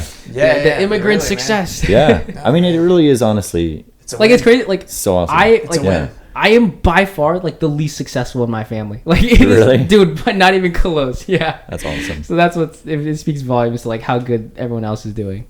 It's Yeah. That's the American dream. it is the American Yeah. dream. It is wild. But Hmm. no, very happy to see it all. Like definitely like feeling super blessed, you know, and stuff. But Yeah. Well, even how your dad had a super hardcore, you know, adventurous journey to come to the States eventually. That's almost like you propelled yourself in that same mentality. You've kind of propelled yourself into different ventures. You know, just like no looking back. You know, Yeah. like full send. dude, you know, like feet off the ground. You know, just like leaping into the void, basically. Yeah, which is it's very admirable. I think it's terrifying. yeah, but it comes from this gritty American. It's more than just American, but it comes from this idealistic, picturesque version of America, which obviously does stretch beyond America. Just kind of reiterate that, but it's cool. It's cool to see, you know. Thank So, you. No, yeah, it is. Yeah, no, it's wild. You're right. I definitely carry a lot of that still. Like, probably will forever. I don't know. You know, like my brother's still. He's set. That boy works harder than anyone I know. He's insane. The same with my parents. You know, like they can. It's like belief, hard work, Yeah. determination, but self-belief also, self-confidence. Dude, I Like think- how you said, like, I mean, that's inspiring when you say the taxi driver, because that's not hard Yeah. work. The taxi driver thing where you're just going back with the taxi driver and you're just Yeah. like, he's like, so what do you do? And you're just like, I'm a musician. Is that what you said? I did. You said, I I'm a get musician. chills thinking about it. Yeah, that's pretty cool because, Yeah. you know, my answer would be like, you know, I'm like going back home right now. Stop asking me questions. I don't know, But- and I don't know what compelled me to say that. Yeah. I don't know. It's just, I was like, It's a self-belief thing. yeah, I was like, It's- well, what am I now? I make music. Self-fulfilling but that's prophecy. that's inspiring because Yeah. all right, yeah, you know what do I want to do? And you're like, okay, you know, I can just propel myself into Exactly. yeah. Like, I mean, I believe, but here's the thing: I believe everybody can do that. Like, whatever. Yeah. Like, I don't think it's special to me. I don't think. Here's the thing: I don't think I'm special or unique at all. I genuinely think the only difference I had from like any other peers that wanted to do this or they didn't, whatever. I was just like, dude, I was just willing to look stupid and do it and stick with it long enough. Yeah. Because I'm sure all like a ton of kids from my high school like look at me and like laughed like when I was trying to like post music and stuff. I'm sure they did behind my back. Like I would do the exact same thing and stuff. And I was willing to like look stupid in front of them. And I was willing to be like, but I just knew if I stuck at it long enough, I would become great at it. Yeah. I think anybody will become great at anything if you stick with it long enough. And so thinking that, I just knew where I was going. I was like, I didn't care if I look stupid now. Like I won't look stupid later. Like it's whatever to me. Exactly. Well, it takes a lot of that's a quality. Take some Takes a lot of testicles. testes. Ah, man. Liver King, stay away. These testes are not for sale. Oh my gosh. No, yeah, it does. It does. I think it does take that to not care, you know, what or to even the knowledge, you know. Yeah, just do it regardless. Regardless, yeah. But I'd rather do that than Fortitude. than not even try. Yeah, and definitely. Because I just know so many people Same. that aren't doing what they actually want to be doing. Exactly. When they could be. Exactly. And I'm like, what's holding you back? Yeah. Like, well, I'm so scared of what people think of me, and what are my parents gonna think? What are my friends gonna think? I'm like, who cares? Like, would you rather be caring about what they think, or would you rather be living the dream? Yeah, exactly. I don't know. Exactly. Do you think this world could function if everybody was living their dreams? That's Oh, I've thought about that. I've thought about It's that too. obviously That's not. a great question. But obviously, Right. okay. Right. Hold on. With modern technology, okay, because we don't need cashiers anymore. You know, we don't need like basic workers anymore. You're heading already in a very positive utopian direction. I'm down. No, but genuinely, so like, there's all these opportunities for higher skills that are going to be needed, and even like more creative skills. Like, I mean, dude, the more the world becomes so technology focused and like in AI, all this stuff, like the more we're going to crave this human connection, the more we're going to crave, you know, nature, and the more we're going to crave all this stuff. There's more. I think there's going to be more opportunities for, you know, so much more than just basic manual labor, because that's all going to be covered very soon, and that'll open you up. It's like, so then you could be like, oh, what can I do, you know, that could provide value to this world? I think everybody has such valuable skills to this world, but how are they going to find that if they're, you know, working some manual labor like cashier job? No hate for the manual labor but lovers that is out needed there. right now. But it's, you know what I'm saying? Like, soon it's going to all be replaced and whatnot. It's and that, but that'll free them because they're all brilliant. That's what I'm trying to say. Like, all those cashiers. Yeah. Well, then are there's brilliant. manual labor people with real craftsmen and stuff too. like that. Oh, for sure. Dude. Yeah. You know, like And the going back to construction your workers. passion might not be being a pop star. It might not No, being it can be a whatever. movie director. It Of might course. not be being, Of course. you know, it could be simple It things. could be the cashier. simple. Here's- For all intents and purposes, like It Are could there be. any cashiers out there? yeah, Are there? Are there any? you Is there love it. anybody in your? Is there anybody up on stage who's just like banging it out, but like, goddamn, deep down inside, I just want to bag groceries. I just want to get you your coupon. Like, yeah, you know. I mean, I No. don't know, man. I think some If they people love it. legitimately love. Like, I'll be real. I love it. I do self checkout Well, because I love checking out my you own re- food. yeah, I that's love interesting. scanning it. I'll be Oh, real. do you really? I love That's it. interesting because I love talking to cashiers. Really? I don't Why? even talk to them, but I just if I see self checkout versus cashier, Yeah. I always go for cashier. Cashier. Really? Yeah. Okay. I Like, do. what do you Yeah. say? Let's say I'm a cashier. you have questions for Nothing. them? I would say literally That's nothing. a lot I'll of just say- bananas, sir. Like, what you? No, just Big night tonight? honestly, just like, hey, how's it going? You know, like, Yeah, or like, yeah. Dude. you know, something here that I just like the interaction. Yeah. I just like, even if I don't say anything, even if they don't say much, you just like have a nice day or whatever. I agree. I kind of like it. You Yeah, know, it's it's kind nice. of like, Yeah. you know, it's nice. It's Yeah. just like, It is it's nice. a human interaction. You know. Yeah. Yeah. I like it. I always do that over you know, I always feel like I'm being used when like I'm doing self check. I'm like, bro, like this multi-billion-dollar company is now making me do their work for them. What the hell happened? Like, am I getting paid to be a cashier right now? Is it because I'm not? So funny. But really, we both do it for the same reasons. I purely do man. it because in another lifetime, I'm not even like, I would love to be a cashier. Yo. I think it's so fun. I just called it. Somebody was up on stage. Like, I'm not even saying this for the video, for the bit. Dude, This okay. is like 65-year-old AWIN. Yes, Because I you're love like, it. I love Yeah. it. Have an I- identity I crisis love, up on stage. No, exactly. I love, like, basically. Okay, for example, this is another tangent, but Yeah. I mean, okay, coming full circle, like, not really full circle, but basically, Half- my home, half half a circle. circle. My home works for a while, but it tapered off heavily, and like I can't really live off of it. It makes a little money, but I can't really live off it. So I recently had to get a job again at a restaurant. And dude, I love it. Like, I Yeah. love making dude, I'm like there working in the back, like cooking up food, doing the same Hell action yeah. over and over. There's something fun. I Yeah. love cooking. I love food. And then sometimes I'm working the cashier, you know, Yeah. all around taking out the trash. I could also see an alternate life where I'm like, I get it. Like, I could do a simple life. Yeah. But then also there's just like this voice in the back of my head. I'm like, Yeah. what Yeah. am I doing with my life? you know, it's like, but I also enjoy it. I don't know. It's so, I don't know. It's weird. It's like, what is the purpose of anything? It's like, okay, if you enjoy doing it, is there anything wrong with it? If I enjoy this time I'm spending there, is there anything wrong with it? Yeah. If I'm happy there, is Yeah. that the point of life? Right. Yeah. I don't Dude, know. I've I had don't those know. thoughts at different phases of my life. Exactly Yeah. those things, man, where I'm like, yeah, man, like, all right, there's something deep in my soul that is everything always circles back for me to creative things. Yeah. It always does. But there's been moments when it was like, okay, life was like very new, like I guess more stable. Yeah. You know what I mean? Like it was very, and it was like good. There were certain times that were just very awesome, and it was like nothing crazy was going on. You know what I mean? And I thought about it. I'm like, oh yeah, I mean, this is, I could probably just comfortably live like this indefinitely, right? Yeah. But then, dude, every single time I even like get into that zone, like, oh yeah, I think this is cool. Like I'm finding like joy in other things maybe I didn't think I would, and I'm like, man, this life's awesome, dude. It without doubt always creeps back in, and it's You're like right. there's something like it's like it like pulls me, and it's It like is. you know, it's like and It it's is like the it's artist that curse. thing, man. It is, yeah. Genuinely, And I'm it's the artist curse. Ah, dude, and so every time that I ever veer off into like anything slightly off the course, I just always eventually, it's just a slight detour, and I just eventually get like a magnetic pull right back to it. Every time.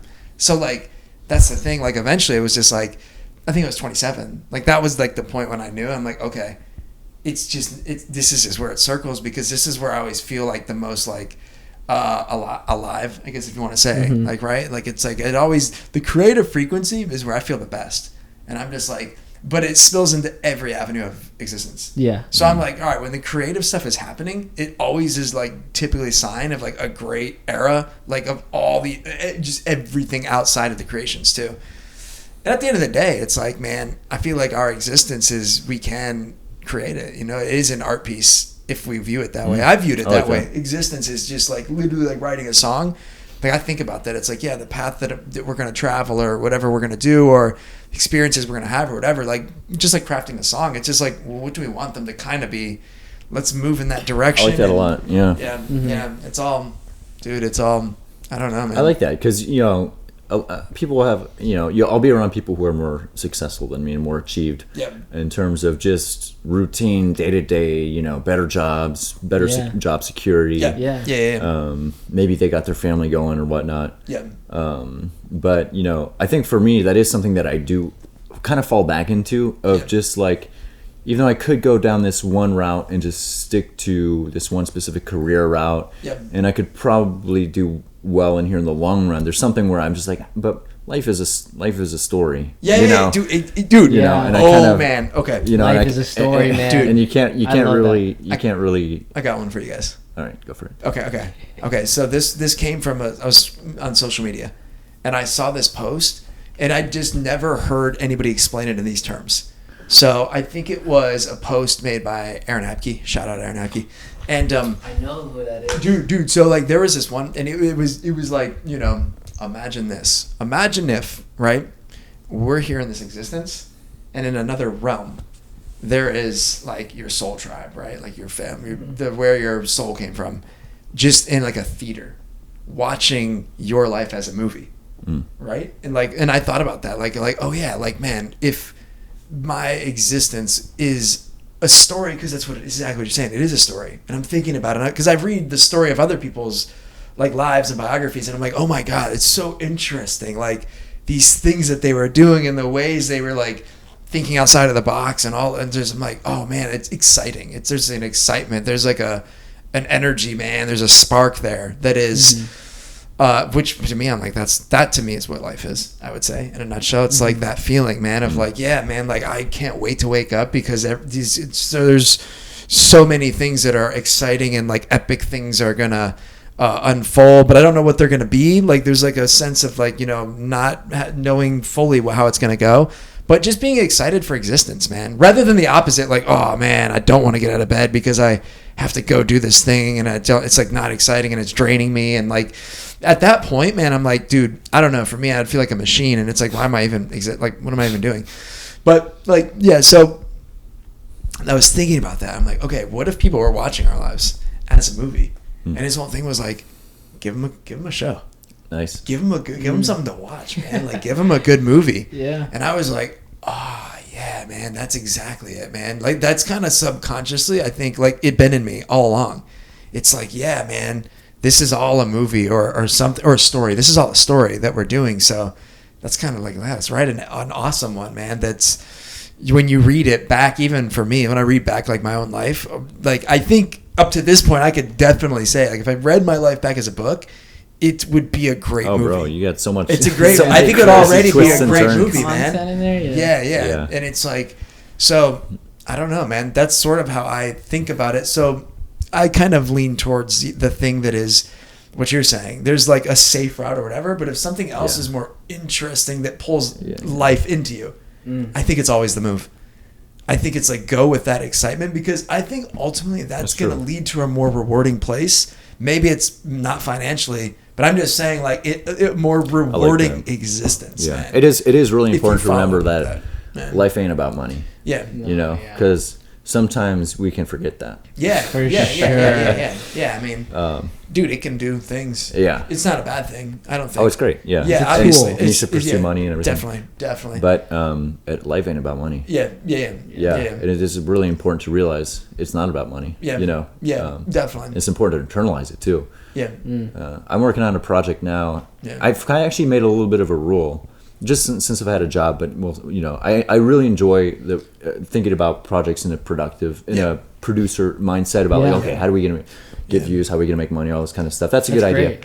But I also really, really have enjoyed recently kind of experimenting with the opposite of just like I'm gonna make something and I'm not allowed to think about who's gonna see it and how I'm gonna make any money off of it to fulfill. Yeah, literally for no reason. Yeah. Like I literally don't care if anybody sees it. Yeah. Wow. I literally don't care. It's gonna be one of the best things you're ever gonna make. I guarantee you, dude. For me, that's I actually. think it will ultimately be probably one of the best things that you're gonna make. I don't even care. Yeah. Then that's the perfect. It's gonna be amazing, man. Yeah, I think that's the perfect place to be as a creator. Yeah, I think so too. But for me, it actually has. As we're talking about, like I just hit 30 today. Yeah. Actually, it is kind of helping me. Kind of.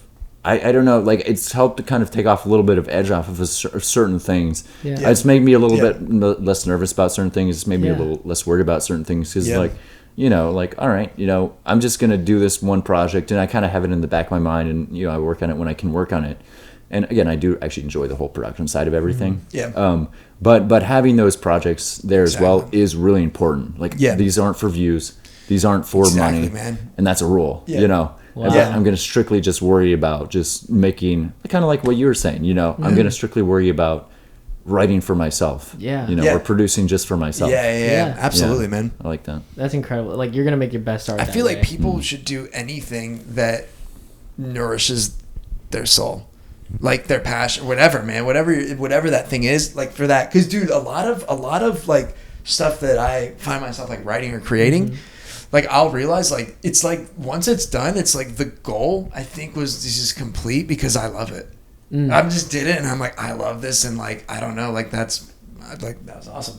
Yeah. And then if it that's could the go best somewhere that's the beyond best kind of work. cool If too, you look at it and you feel good about it, that's timeless. It doesn't matter what it does. It doesn't matter what it does. Like like I don't know, man. It's I don't know. There's something about that. Well, I've noticed like okay, whenever that flow is going, then everything is flowing. Like stuff is happening. It's moving. Creations are like just going and happening. I found myself in certain situations when it's like, all right, we got to do this thing like this and da da da da da and da da da da and blah blah blah blah. Sometimes can be helpful because it's a guideline of where you're working towards. But other times it's like not. I don't know, man. It's like the best place for me to be is in the creative flow. Like the creative flow, dude, is like it just carries over into existence and like. Miraculous things in my experience just start happening out of nowhere, left and right. It's like, dude, like you do have a lot of crazy miraculous things happen to you. No, but dude, okay, makes it very fun to know you. Well, dude, but I think so. A lot of the things they don't really make sense logically. But dude, if I explained like my own theories of what's going on energetically, dude, it all makes perfect sense.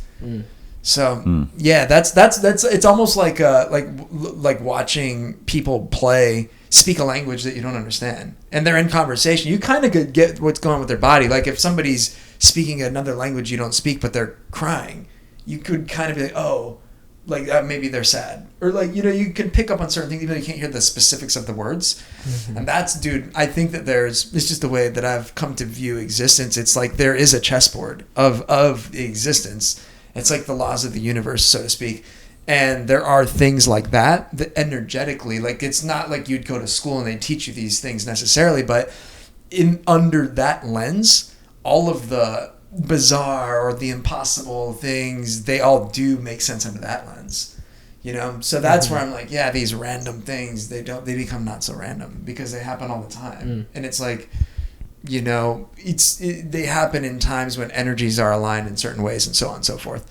So yeah, that's probably another episode. Yeah, guys who know nothing discover the secret of existence. So we got your origin story. Yeah. We got a couple seasons. Dude, we got Liver King, man. We got Liver King. We got a lot. Some good stuff. What's next for you? What you got going on? What's man? What's down the pipe? Have you dared to dream more? Have you?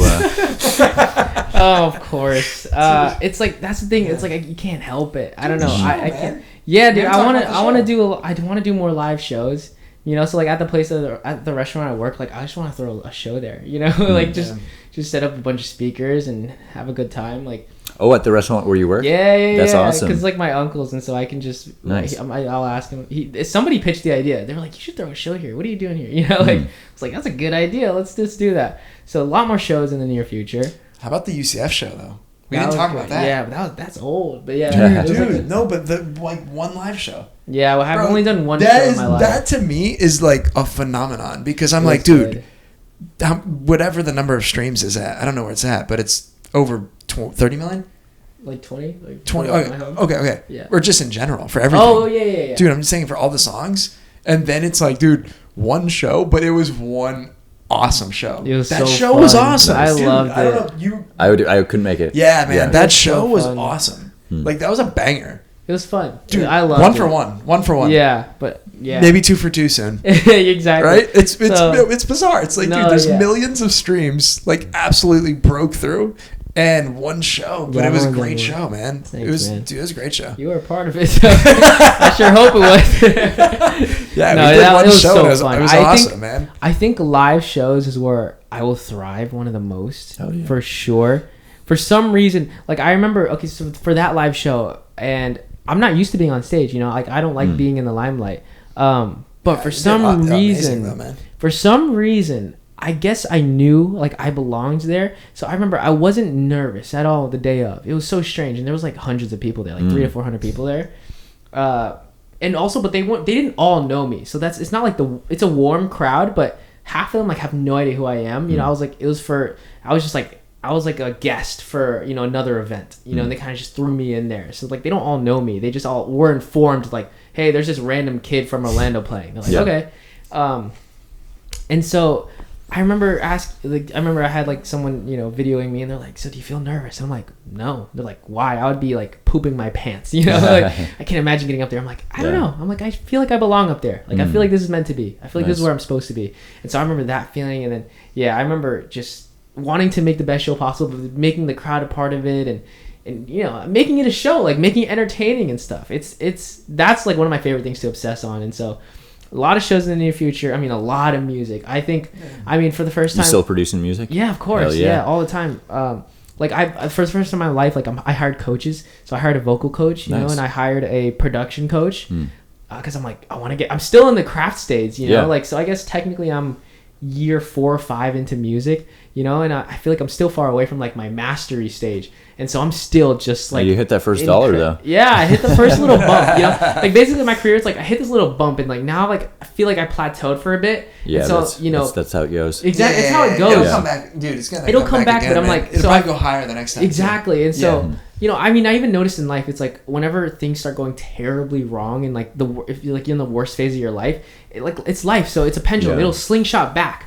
And so I don't know, like I noticed like a lot of good things happen, but for some reason, for a lot of good things to happen, a lot of bad things happen right before, and then it's. So I was just somebody I was listening to yesterday, somebody we were working with, or not yesterday, but a couple of days ago. He's a jiu-jitsu master, really big in the industry, but he's black belt, you know, super accomplished. But he was talking about there's something called the Blue Belt Blues, and it's I like that title. Yeah, that's a good song title. I agree. I thought the same thing, man. Blue Belt Blues. Yeah. And it's when there's, you know, success is sort of this windy road up and down. But the reason people feel the Blue Belt Blues is because they've just achieved this amount of skill, but now they kind of got used to that feeling, but now they have a growing awareness of skill. So they're becoming more and more. They're becoming more and more aware of what they don't have, and you become more and more conscious about what's lacking. And so while your game is growing and you are expanding your awareness, you feel like you're not improving. You almost feel like you're receding 100%. because you are becoming more and more aware of what you don't know, and you're becoming more and more aware of your shortfalls and all these kinds of things. Wow.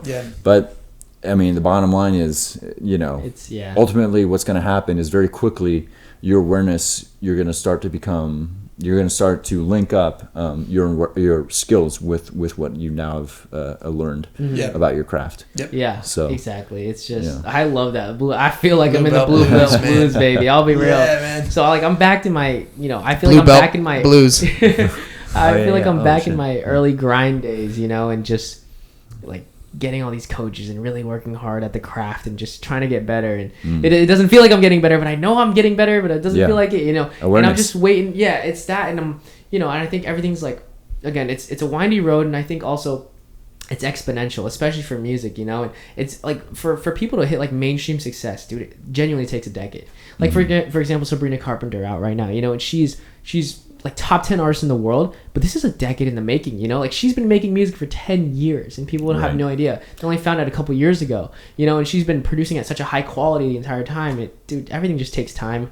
Everything, like, so I'm kind of like thinking long game, I'm not thinking like year anymore. I'm thinking like, where am I going to be in like 3 years? Like I'm like, okay, I could be peak in 5 years, music wise or whatever, or to just keep going, whatever, it doesn't matter to me, It's like I'm trying to enjoy the process more, because I think I like harped on myself for a while. It's like we were talking earlier, it's like, what's the definition of success, And I kept telling myself it was like shows. Like I need to be playing. I feel like I don't feel like a real artist until I'm like touring, until a sold out tour across the world. I'm like, that's a crazy goal to set for myself. Like, and I know it'll happen one day, but like for me to say I'm not going to be happy until that happens is ridiculous, because I've seen so many artists say, hey, I said that exact thing and then I did it and I'm still just as unhappy. And I'm like, I don't want that to happen to me. I can't. I'd like to quote Ely Pete on this one. What do you say? The path we travel is far better than the destination.